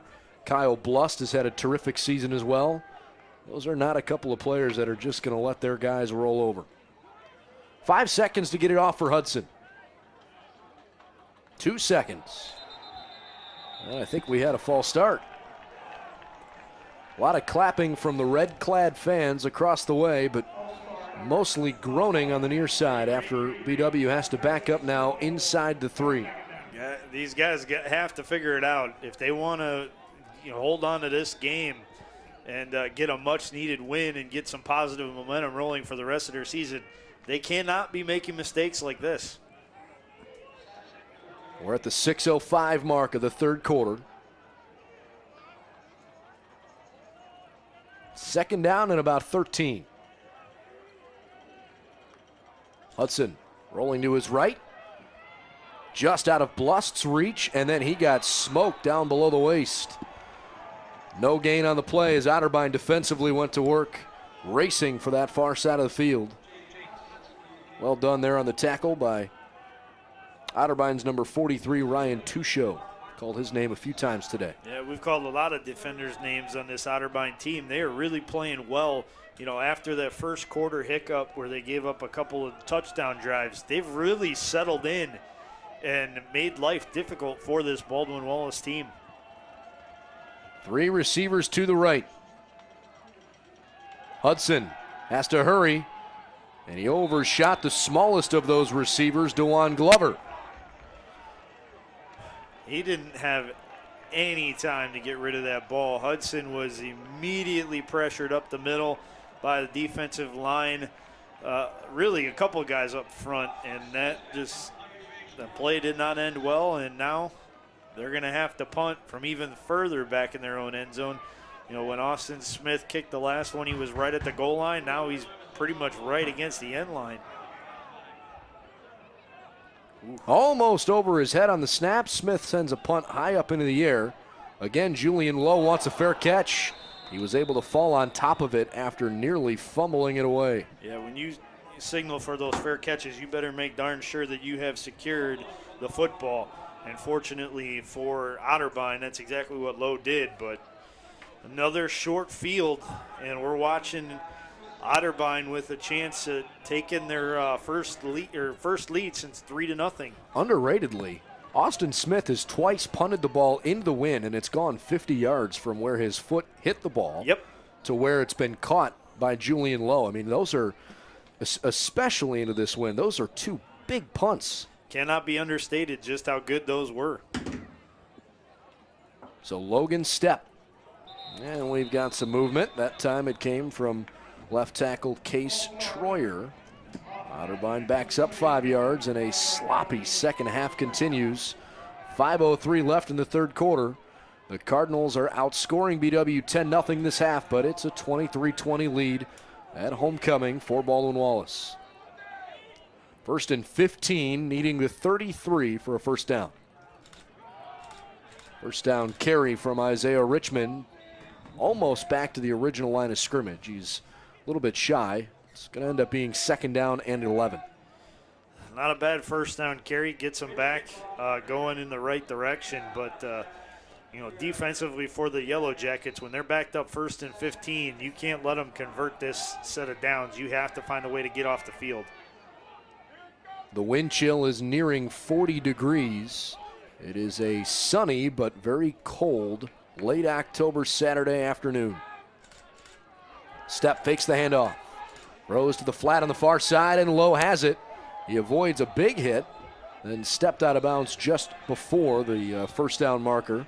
Brock Hull came in hard, closing down after that catch. He may have avoided the big hit, but the quarterback sure didn't. He kind of got high load on that one. One guy went to the waist and one guy went to the shoulder pads. Step shook it off and got back up, but too many of those, and too many more of those rather, and he might not be able to continue. Those are some rough shots. 3rd down and 1.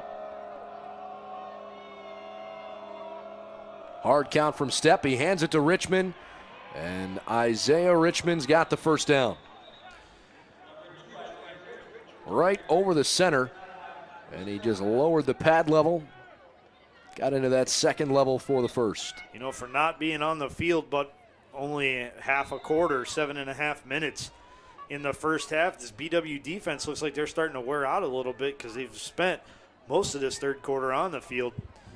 And that only plays into an advantage for Otterbein.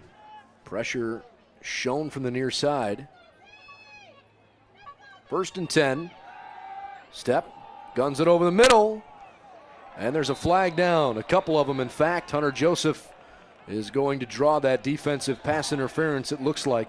You know, the other thing that's impressive right now, Otterbein's offense, for not having been on the field very much, seems to have some rhythm. Yeah, they absolutely have found it in the second half. They've been able to do some good things, and really they've been taking advantage of BW mistakes, and that pass interference penalty against the Yellow Jackets gives them, Otterbein another 1st down. It's 1st down, I believe, from the 14-yard line, so they can get a 1st before they're in a goal-to-go situation. 1st and 10 in the red zone again. Otterbein looking to take the lead for the first time since they led the game 3-0 very early. Stepp fakes the handoff, lobs to the back pylon. Almost picked off, and it was almost caught. Nobody came up with it, incomplete. Yeah, Ty Fields, if he turned around, he would have caught the football. There is a Cardinal that's slow to get up. It looks like it was Hunter Joseph. He had good position for the football, but Fields did a good job to close and get a hand in there to bat it away. But had he looked back, he might have been able to corral it in the end zone for an interception and a touchback. So it's 2nd and 10. 3:24 left in the 3rd quarter. BW by 3. 4 targets, and Richmond.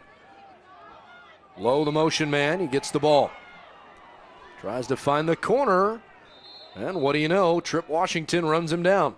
Yeah, Washington did a good job to wrap him up by the waist and quite literally throw him out of bounds. There wasn't much there for Lowe to try and turn the corner on, and that's because Washington, you know, came up from his safety spot and stuck his nose in there and got the stop. Big 3rd down here for the Otterbein offense. 3 targets to the left. Tyler Sorge the closest to the sideline. Stepp has 1 passing touchdown today. He found Vanderkoy for more than 70 yards. He throws to Lowe, who caught it, and Otterbein is in. Touchdown Cardinals. Wow, that play was, you talk about threading the needle, that was impressive stuff. Credit Stepp for staying in the pocket. He took a huge shot right as he let go of the ball, and Lowe, you know, kind of slid his way into the end zone while catching the ball. I'm still trying to figure out how the BW defender lunging at the football did not get a handle on the ball, but that's an excellent play right there by Otterbein to thread the needle and to give themselves the go-ahead score. Sanfilippo on for the extra point. It was deflected, and it is off wide to the right, no good. So both teams have missed an extra point, and interestingly enough, this remains a 3-point game. So now you're only a Joe Simonis field goal away from a tie ball game and a restart. We'll see what the Yellow Jackets can do. You know, their first 2 drives of the second half, they've started deep in their own territory, one on a bad kickoff return that was also mitigated by a holding penalty, and then one on another situation where they just could not get anything going and kept backing themselves up with penalties. So BW is definitely looking to get a good return out of this play and then hopefully give the offense some breathing room. I want to give credit where credit's due. I know you talk about threading the needle, but Man, Logan Stepp, I mean, that was just such a tight window, and give credit to the receiver, Lowe, for keeping his concentration, because he had just as difficult time as seeing the ball too. Yeah, that was as pretty a play as you're going to see at the Division III level, and really all of college football. Not too many quarterbacks can throw through that kind of window, and not too many receivers can make that kind of catch. Well, Darian Greer brings it out toward the 25. And the Baldwin Wallace Yellow Jackets will have much better starting field position here this drive. Yeah, at your 25 is a lot better than at your own 5. So BW will get things going, and now it's going to be up to Jake Hudson to try and see if he can do what he wasn't able to do on the first couple drives of the half, and that's get the offense rolling. Otterbein had a 66-yard Logan Stepp run and had a 71 pass and catch to Peter Vanderkooi. That 137 yards was all but 23 of their offense in that entire first half. And here we are now in the second half, and Otterbein has the lead back because they've come up with some big plays defensively, and they've capitalized on their offensive opportunities. Meanwhile, Austin Smith barely got back to the line of scrimmage. Looks like a loss of 1. Yeah, they gave him a loss of 1. That inside dive play, that counter play just isn't working right now for the Jackets. Otterbein is snuffing it out, and now it's up to you to combat that and figure out a way to open it back up if you're BW. Remember that first half, Otterbein only ran 17 plays for 160 yards. They've run 18 plays for 118 yards in the second half, and we still have a couple minutes left in the third quarter. Hudson out to his right, eyes up the field.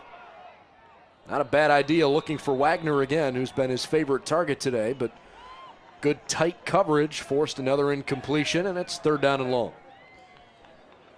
These drives for BW, too, we talk about bad field position, but they've also been relatively quick. You know, a run play followed up by an incompletion, followed up by an incompletion, and then a punt usually means that you're on the field maybe 45 to 50 seconds, and that gives Otterbein, you know, a lot of time to work with when they get the ball back. You have to find a way to get back to those third down conversions that were so good for you in that first half. Well, it's 3rd and 10 at the moment. Hudson under duress, somehow escapes 2 tackles. He's got the first down. Jake Hudson, how did he get out of that? I don't know, but maybe he's channeling his inner Houdini, because that was fantastic bit of footwork. It looked like he was going to get tripped up by the ankles, and all of a sudden he high steps his way out of the first sack attempt, and he sprints his way out of the second. You're not going to find much better pocket awareness for a sophomore at the collegiate level, only making his 4th career start, and what Hudson just displayed on that play. 18-yard run for Jake Hudson on 3rd and 10. It's a Yellow Jacket first down with a minute left in the third quarter. Smith this time took a fake handoff, lobbed up top. It's caught, but was he in bounds? He was. Yes, he was. That's a first down for the Jackets. Tommy Fuller coming up with the big reception at the 30-yard line. 2 terrific plays in a row, and the Yellow Jackets are on the move. Down by 3. Hudson goes back to the aerial attack and finds his tight end Zupancic. Down to the 22 to bring up 2nd down and 2. Baldwin Wallace stays in the hurry up with 40 seconds left in this third quarter. They're realistically on the border of field goal range now, so any yardage you get will definitely help out Simonis if you have to attempt a field goal. But at this point, you're moving along. You want 6. Austin Smith bounces around a couple of times. He sort of stood up Anthony Ween and pushed him forward for a first down. You know, this is where BW's really been most effective at running the football, has been in the red zone today. Smith has been able to turn the corner a couple times and hit pay dirt, and now they're going to take this momentum into the fourth quarter, even though they're down by 3. Still an opportunity for them. to retake the lead. While we have this break in the action, I want to remind you that today's Yellow Jacket football game is being brought to you by the Ohio Education Credit Union. Gain the advantage. The Ohio Education Credit Union offers convenience, trust, and value. Build your future today. Medical Mutual of Ohio. Medical Mutual is a healthcare provider of Baldwin Wallace University. The Cleveland Clinic Sports Health Division, the healthcare provider for BW Athletics. And Parkway Auto Care in Berea, Strongsville Express Tire and Auto Service, and in Montville. We serve the southwestern suburbs of Greater Cleveland. So Otterbein put all the points on the board in the third quarter. It's 26-23 Cardinals. But Baldwin Wallace finally is putting something together, and we'll see if they can put it into the end zone, because that's probably the only way they're going to feel really good about it. Certainly they're in field goal range, and the Jackets will have the wind at their back now here in the fourth quarter. Yeah, they're only a field goal away from tying things up, but they've got a whole lot more than just 3 points on their mind. Yeah, absolutely. You don't want to settle for 3 if you're BW. The way you're moving the ball right now, you want 6. Austin Smith, 20 carries for 99 yards and a couple of touchdowns on what's been a really nice day for him. Jake Hudson is 18 of 34 for 192 through the air with a touchdown and a pick. This time he lobs it to Smith in the flat toward the numbers. Well, he's got himself a good hard-earned 8 yards. Now BW's going with this hurry-up offense. They see something they like. They're going to try to catch Otterbein off guard.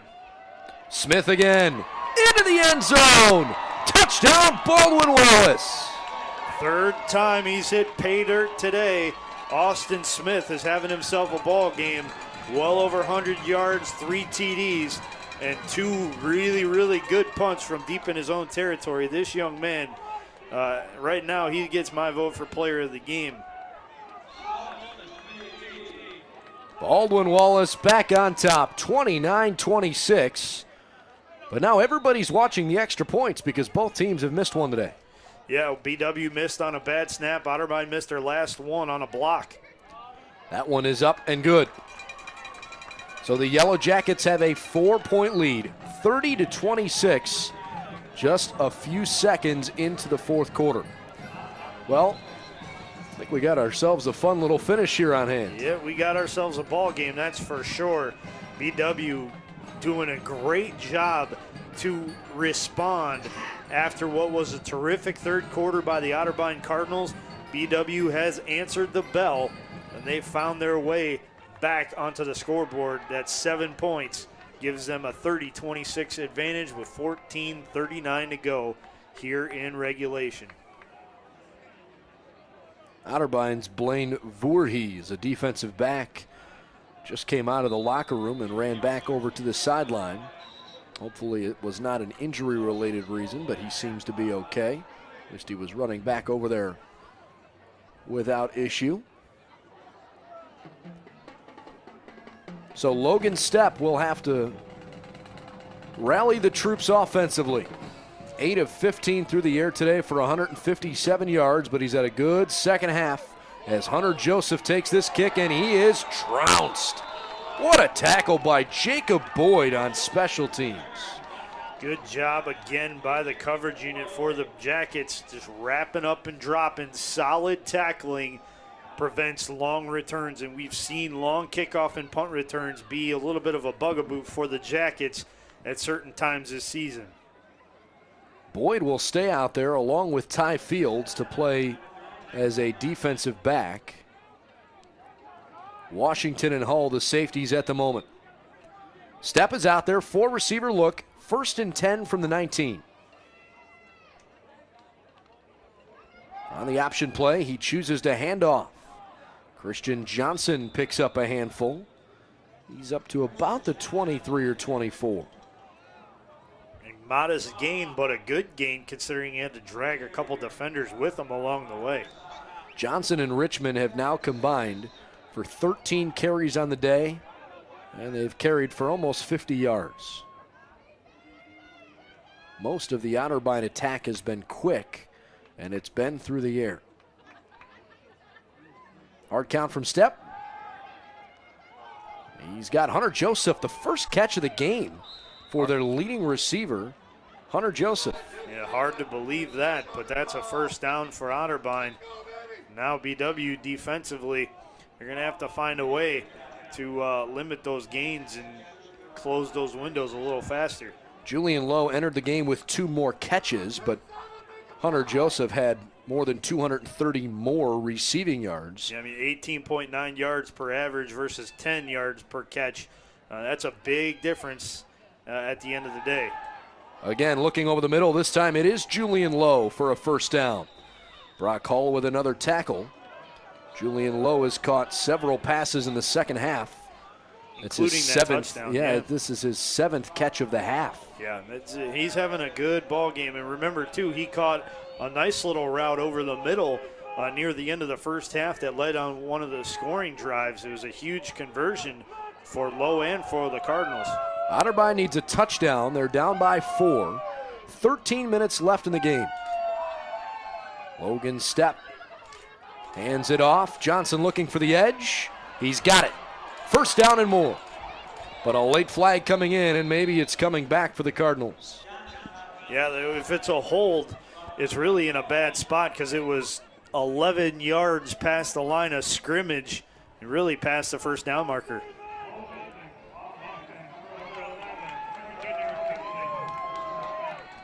Well, it's on Otterbein's Julian Lowe. That hold negates a big run. Yeah, it does. It backs them up on their side of the 50-yard line again. Now they're at their own 46. They should have been at about the BW 40. That backs them up quite a bit. We'll see what they have in store now for this Otterbein team. Good run, though, by Johnson before the hold was committed. First down and 9. It was a spot foul. Stepp fakes the handoff. He thinks he's got an opening. Maybe it wasn't quite as big as he hoped, but he still got 4 yards. And it brings up second down and 5. Yeah, and most importantly there, too, he did his best to avoid the big hit. He spun his way out of one tackle and got down before really the crunching blow could be delivered. Austin Smith is over 100 yards on the day with 3 rushing touchdowns. BW has 1 passing touchdown. That's when Jake Hudson found Brian Cook in the first half. The defense was in the neutral zone for a moment, but hopped back on sides. 2nd and 5 from midfield.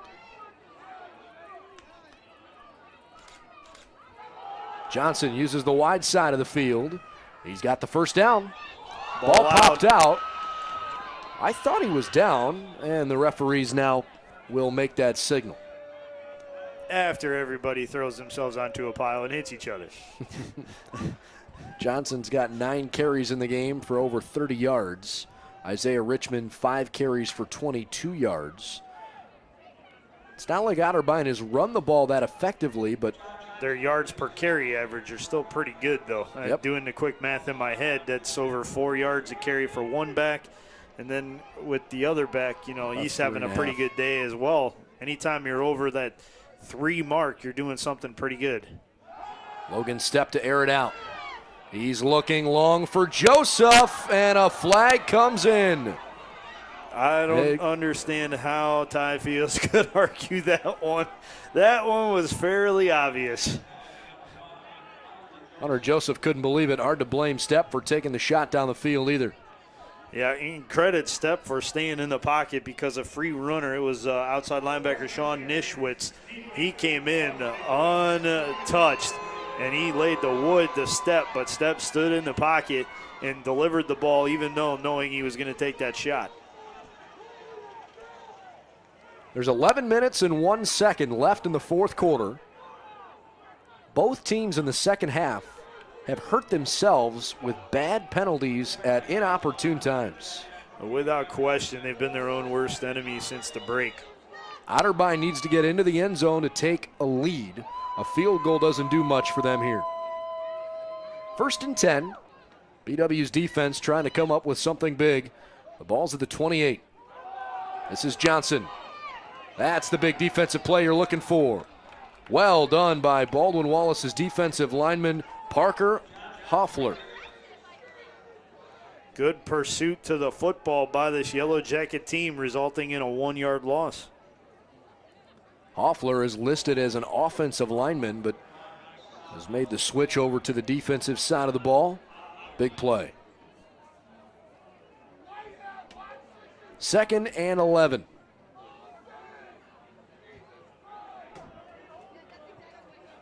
This time Johnson right over the middle. He gets 4 yards. 3rd and 7 upcoming. Baldwin Wallace will bring a few more defensive backs into the picture. They're going to try to mark men really quickly here. Logan Stepp decided instead he'll let him get set. Vanderkooy, Sorge, and Lowe all wide to the right. Hunter Joseph at the bottom of your screen. Johnson the back again. 3rd and 7 from the 25.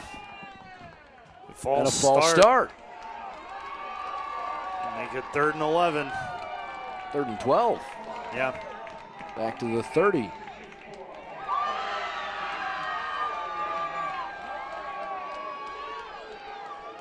Another bad penalty. Otterbein going into the wind. See if that affects the way Stepp throws the ball at all. Here we go. Pressured from behind, and he's sacked! What a tackle by Wesley Spence! That was tremendous pressure by Spence from his defensive tackle spot. He just kind of shot through a gap in the offensive line and went right after Stepp. You know, you talk about the wind affecting him, maybe not, but the defensive line definitely affected him on that play. Otterbein's going to go for it with 9 minutes left. Now remember, we saw the quarterback punt in this situation a little bit ago, and another couple flags are down. It's going to be a false start on Otterbein once again. It looked like their left tackle may have jumped off, and apparently we were going to see the quick kick again.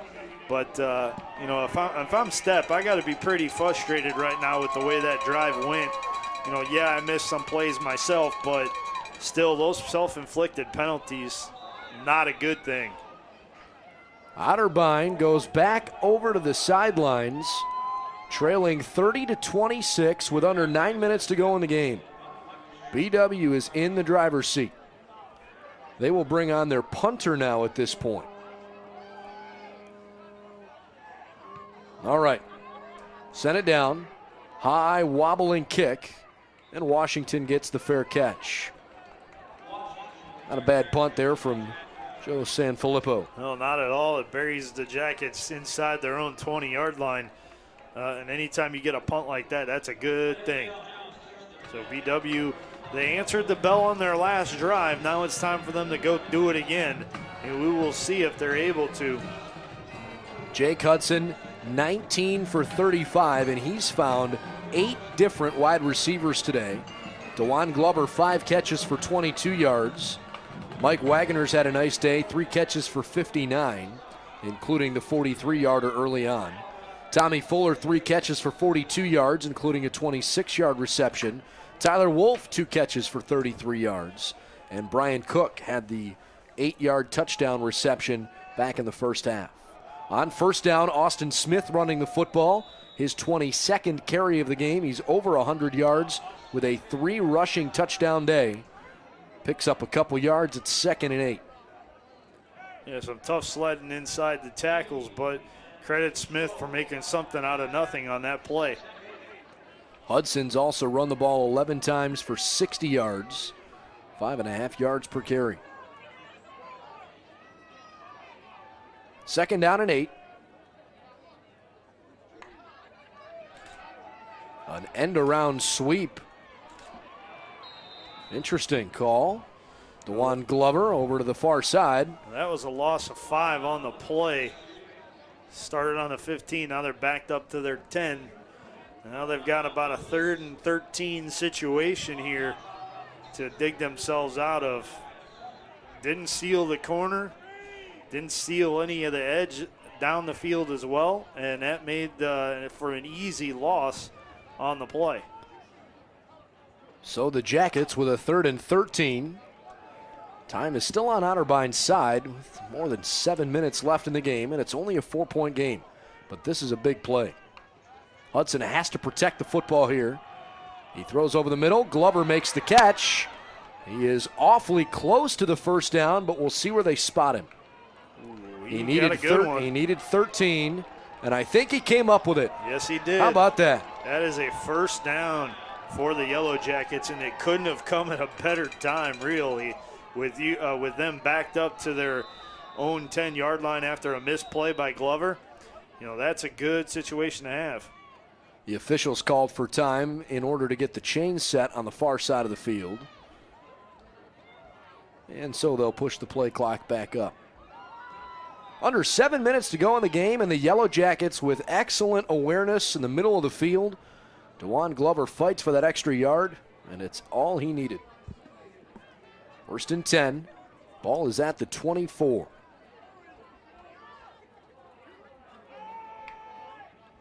Hudson gives to Smith. That went nowhere quickly. Kyle Blust found himself in the backfield in the blink of an eye. A loss of 4 is 2nd and 14. Yeah, he's made a living in the backfield all season long. 10 tackles for lost yardage coming into the game. He has a sack, his 7th of the game, or 7th of the year rather, in the game, and then that tackle for lost yardage as well. So you're looking at a dozen tackles in the backfield only through 7 games. That's pretty darn good. It was actually a loss of 5, so it's 2nd and 15 with the ball back on the 19-yard line. 6 minutes left in the game. Hudson trying to judiciously use as much clock as he can. Smith right over the middle. And he picks up 2 of the, maybe 3 of the 5 that he had lost. 3rd down, and it looks like a long 12. Yeah, it's definitely that and maybe more. So we'll see what BW elects to do, if they want to test Otterbein through the air again, and it looks like they will because it seems like they're empty in the backfield. Smith will go to the top side of the formation. Stein walks in the slot. Pancic also spread out wide to the left and 2 receivers to the bottom. After 11 third down conversions in the first half, only 1 for the Yellow Jackets since halftime. This time the catch made by Tommy Fuller, not going to be enough to move the sticks. About 1.5 yards short. But he stays in bounds, and that clock continues to tick. It is almost under 5 minutes. Austin Smith this time will punt with the wind at his back, but he's got a dangerous return man in Julian Lowe. So Otterbein's defense does their job. Under 5 minutes to go in the game, and the Otterbein Cardinals are going to get the ball back, provided that BW doesn't run a fake and get a first down. Smith kicks it away. Lowe does not want a fair catch this time. Well, he only gets an extra couple of yards, diving to the 34.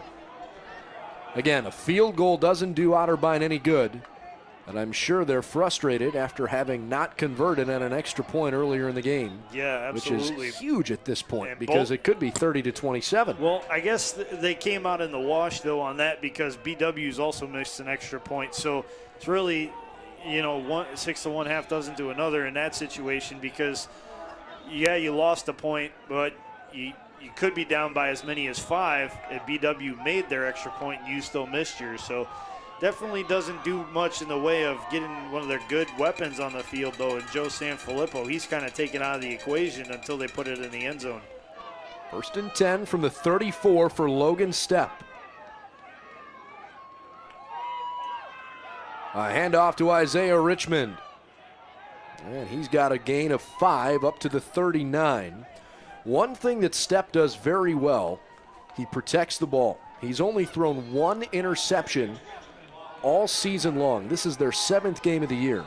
You very rarely see him make sloppy decisions, and that's what you need out of your quarterback when you're down by 4 points with now just under 4 minutes left to go on the road. Yeah, the mistakes just too costly to overcome sometimes. But fortunately for Otterbein, they have a good guy slinging it, and he has a monster back behind him.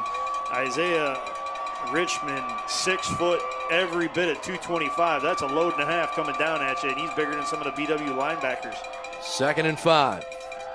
Fake handoff. Step up through the pocket. He's got Vanderkoy up to the 39. Hall spun him down, and credit Hall because that was really a shoestring tackle. He had Vanderkoy by the legs, but Vanderkoy is a pretty strong dude, and he shook away from that initial pursuit. 18-yard gain.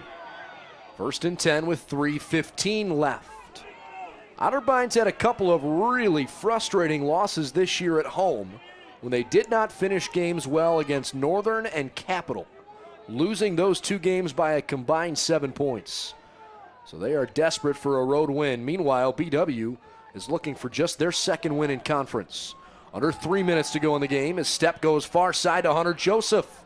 1st down. Just the 2nd time Hunter Joseph has caught a pass all game. Yeah, he hasn't been as active as I think Otterbein would have liked, but when he has gotten the ball in his hands, he has made some positive gains happen, and that's what you want out of your star receiver. Credit BW, though, for making other players have to step up besides Hunter Joseph. Who's going to come up with the big play to win the game? Will it be Otterbein offensively or somebody on the defensive side of the ball for the Jackets? Trying to win in front of a homecoming crowd. 2:20 and ticking. 1st and 10 for Step. Fakes a handoff.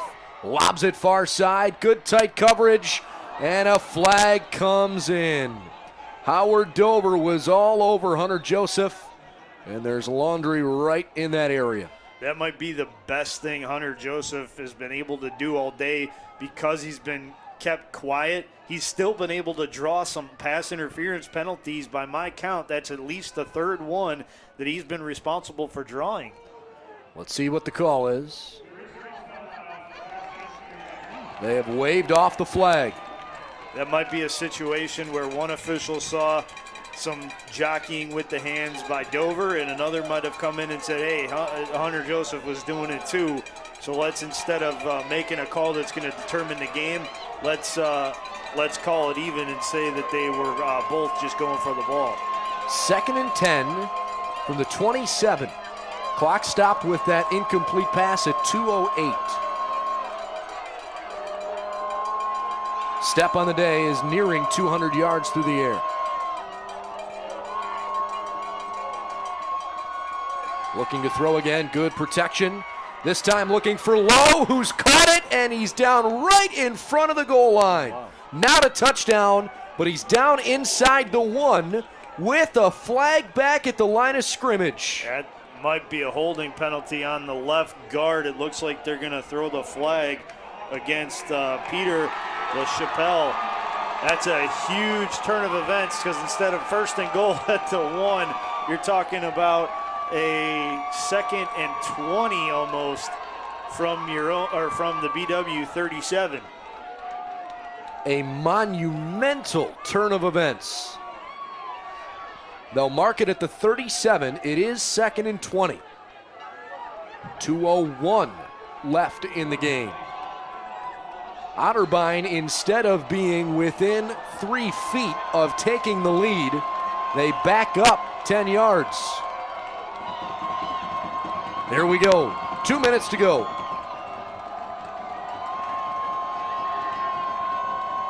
Well, Step didn't like what he saw. He still got 15 seconds to get the right play in. Tight coverage on the outside. Looks like Baldwin Wallace is playing in his own.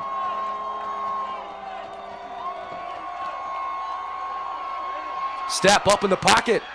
He's all the way inside the 25, and he runs for 16. Yeah, he's down at the 21-yard line, just outside the red zone. There was a heavy rush up front. It looked like BW, besides the linemen, sent a linebacker and a safety to try and get to Step. They weren't able to do so, and with the way that the blocks pushed them off to the side, it left Step a whole lot of running room in the middle. 3rd and 4 from the 21. Again, Otterbein needs the 17. There's a minute 24 left in the game. If the Cardinals don't score a touchdown, they won't win the game, and they've got 2 plays to get 4 yards. And they'll burn a timeout with 1:16 left on the clock. A white knuckler right down to the finish as Baldwin Wallace has not played particularly well in the second half, but so far it's been good enough.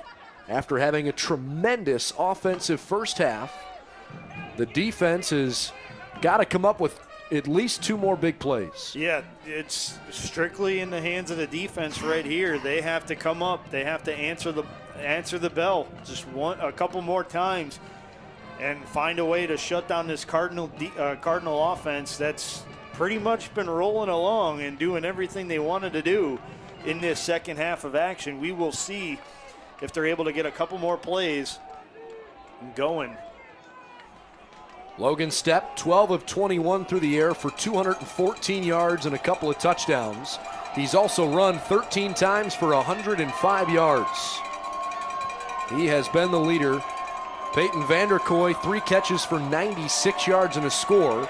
Julian Lowe, 6 for 77 today and a touchdown. They need 4 yards over the next 2 plays to keep the drive moving. Quarterback keeper, it's a first down.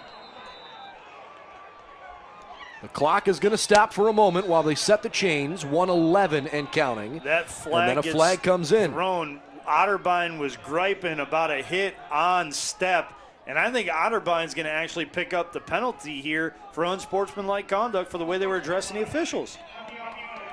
Wow.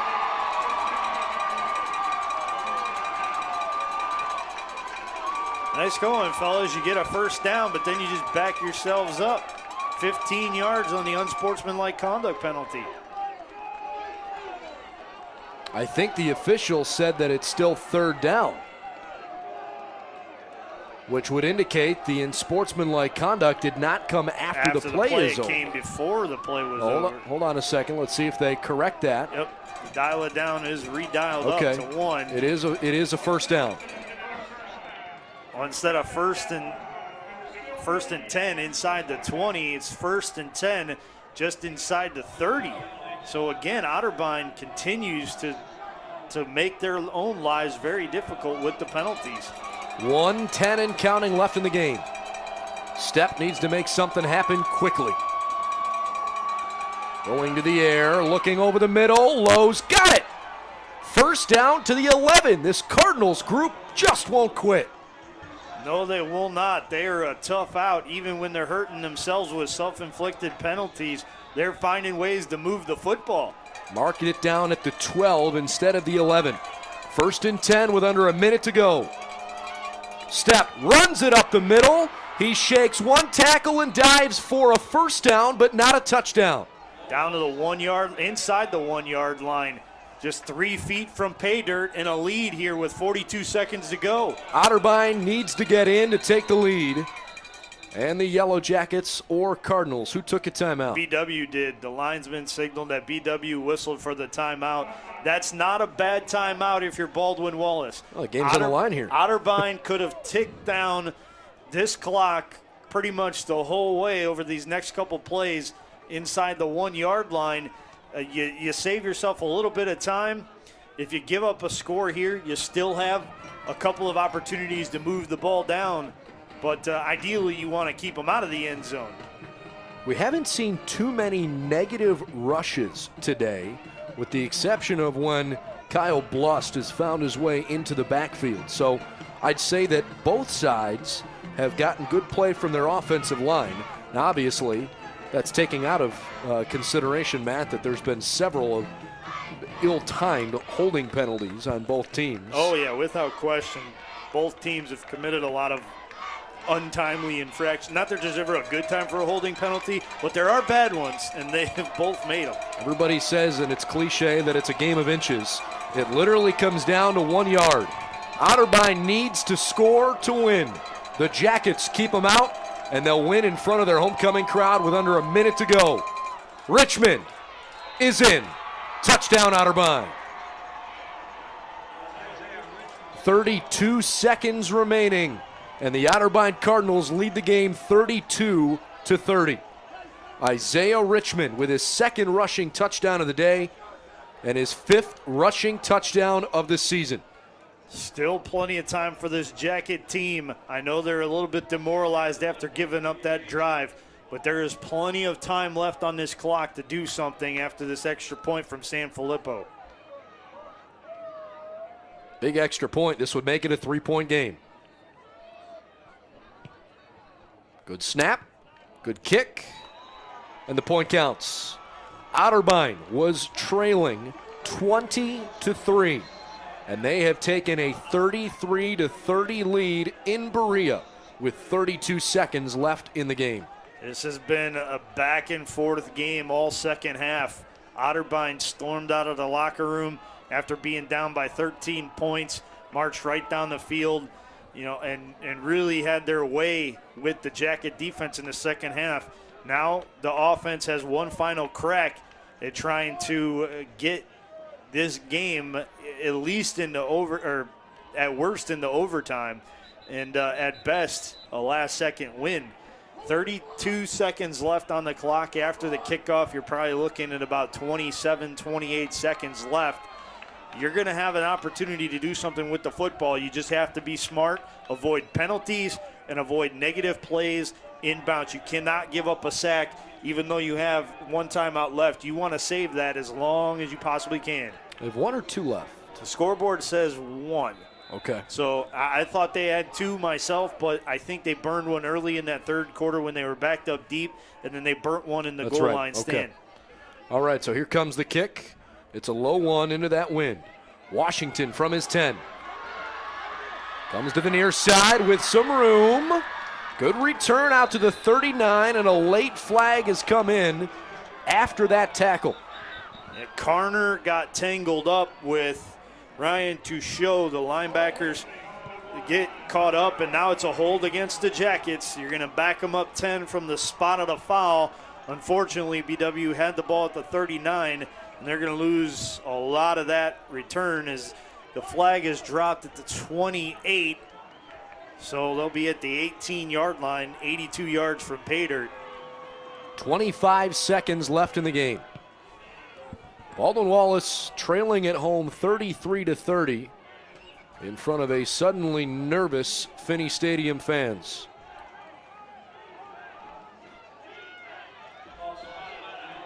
Carner came back to the near sideline unhappy with himself. All right, 5 receiver look for Hudson. Only 4 down linemen. Actually 3 down linemen, and Dalton Jarvis will rush from the near side. Hudson underneath to Wagoner. It's a lateral and it's botched, and Otterbein jumps on the fumble. The Otterbein Cardinals have pulled off an improbable comeback, and they will take a road victory in the OAC. Huge win right there for the Cardinals, and a big shift in momentum for the rest of the Yellow Jackets season. They again cannot find a way in the second half to finish off an opponent. That play was just, the timing was off on it after the initial reception.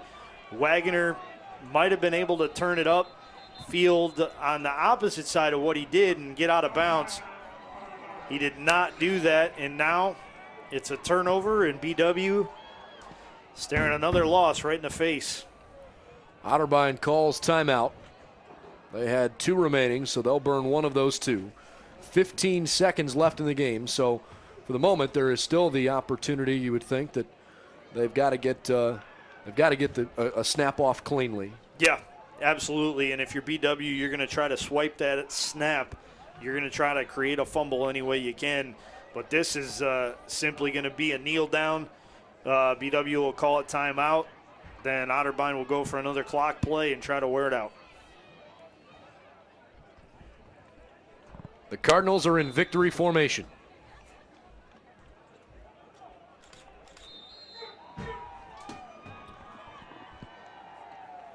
Looks like the Yellow Jackets will not use a timeout, and that'll do it. A disappointing loss for the Baldwin Wallace Yellow Jackets at home. They had a 20-3 lead over the Otterbein Cardinals with some tremendous first half offense And Otterbein comes back with one of the more impressive road wins in the OAC in quite a while, a 33-30 win, sending Otterbein to 4-3 on the year, 4-2 in conference play. Baldwin Wallace falls to 2-5, and they are 1-5 in the OAC.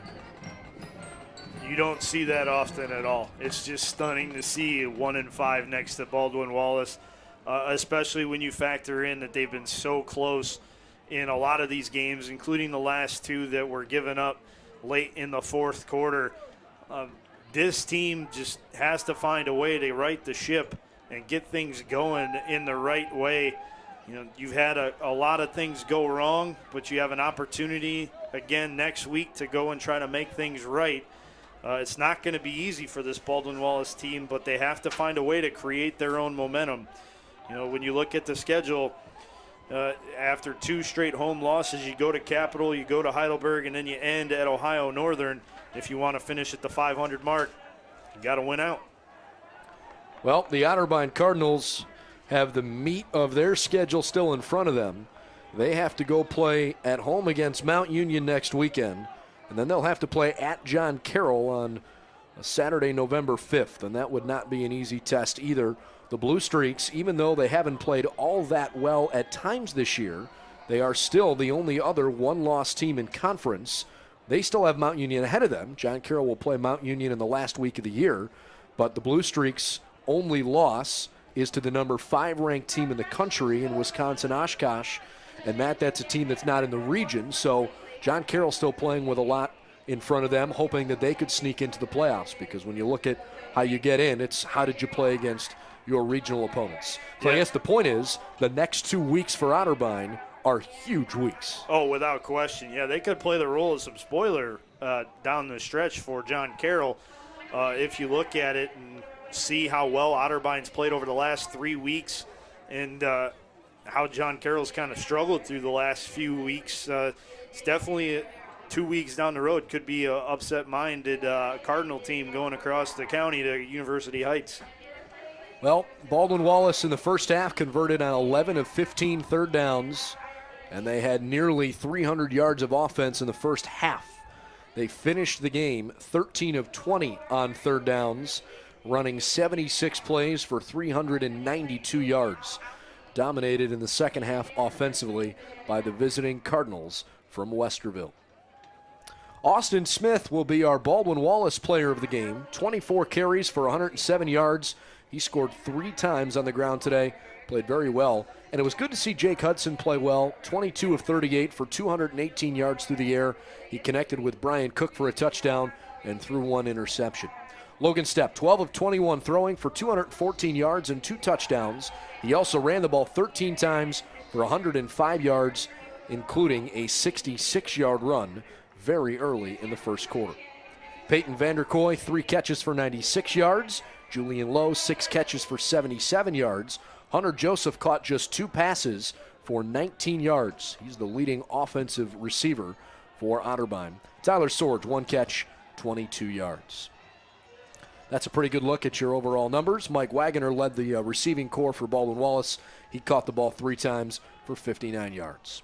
On the defensive side, BW was led by 10 tackles from Sam Groff and 8 tackles from Zach Poudrier. Kyle Blust, 10 tackles, including 4 for a loss today. Anthony Ween had 9. Prince Franklin and Jake Harper each with 8. So, again, with the loss, the Yellow Jackets fall to 2-5. They're now 1-5 in conference play. Otterbein 4-3 with the win. They are 4-2 in the OAC. Any final thoughts? Another tough loss for the Yellow Jackets. They just continue to slide in the wrong direction. And for John Snell, you know, his mission is just to get this ship righted and to go on the road for a couple tough road games. You know, it's going to be difficult going down to Capital and going to Heidelberg, but these are winnable games for the Baldwin Wallace Yellow Jackets. They just have to play up to their capability and play mistake-free football after halftime. They've shown they can do it for a half. Now they have to do it for a full game, and it's going to be up to Coach Snell and his staff to figure things out so this season can end the right way with some victories. That kickoff next Saturday at Capital is a 1:30 kick in Bexley, just about 2.5 hours here from Berea if you're interested in making that trip. Our final broadcast of the home games here for the Yellow Jackets will come your way in a couple of weeks on November the 12th. It's 3 weeks from today when Ohio Northern comes to town, a 1:30 kickoff with the Polar Bears. All right, so Baldwin Wallace goes on the road for the next 2. Mount Union goes to Westerville next week. For Matt Florjancic, I'm Brendan Gulick. Thanks for tuning in today and making Baldwin Wallace football a part of your Saturday afternoon. Your final score one more time, Otterbein 33, Baldwin Wallace 30. This has been a presentation of the Baldwin Wallace Yellow Jackets football program on bwyellowjackets.com. Have a great night, everybody.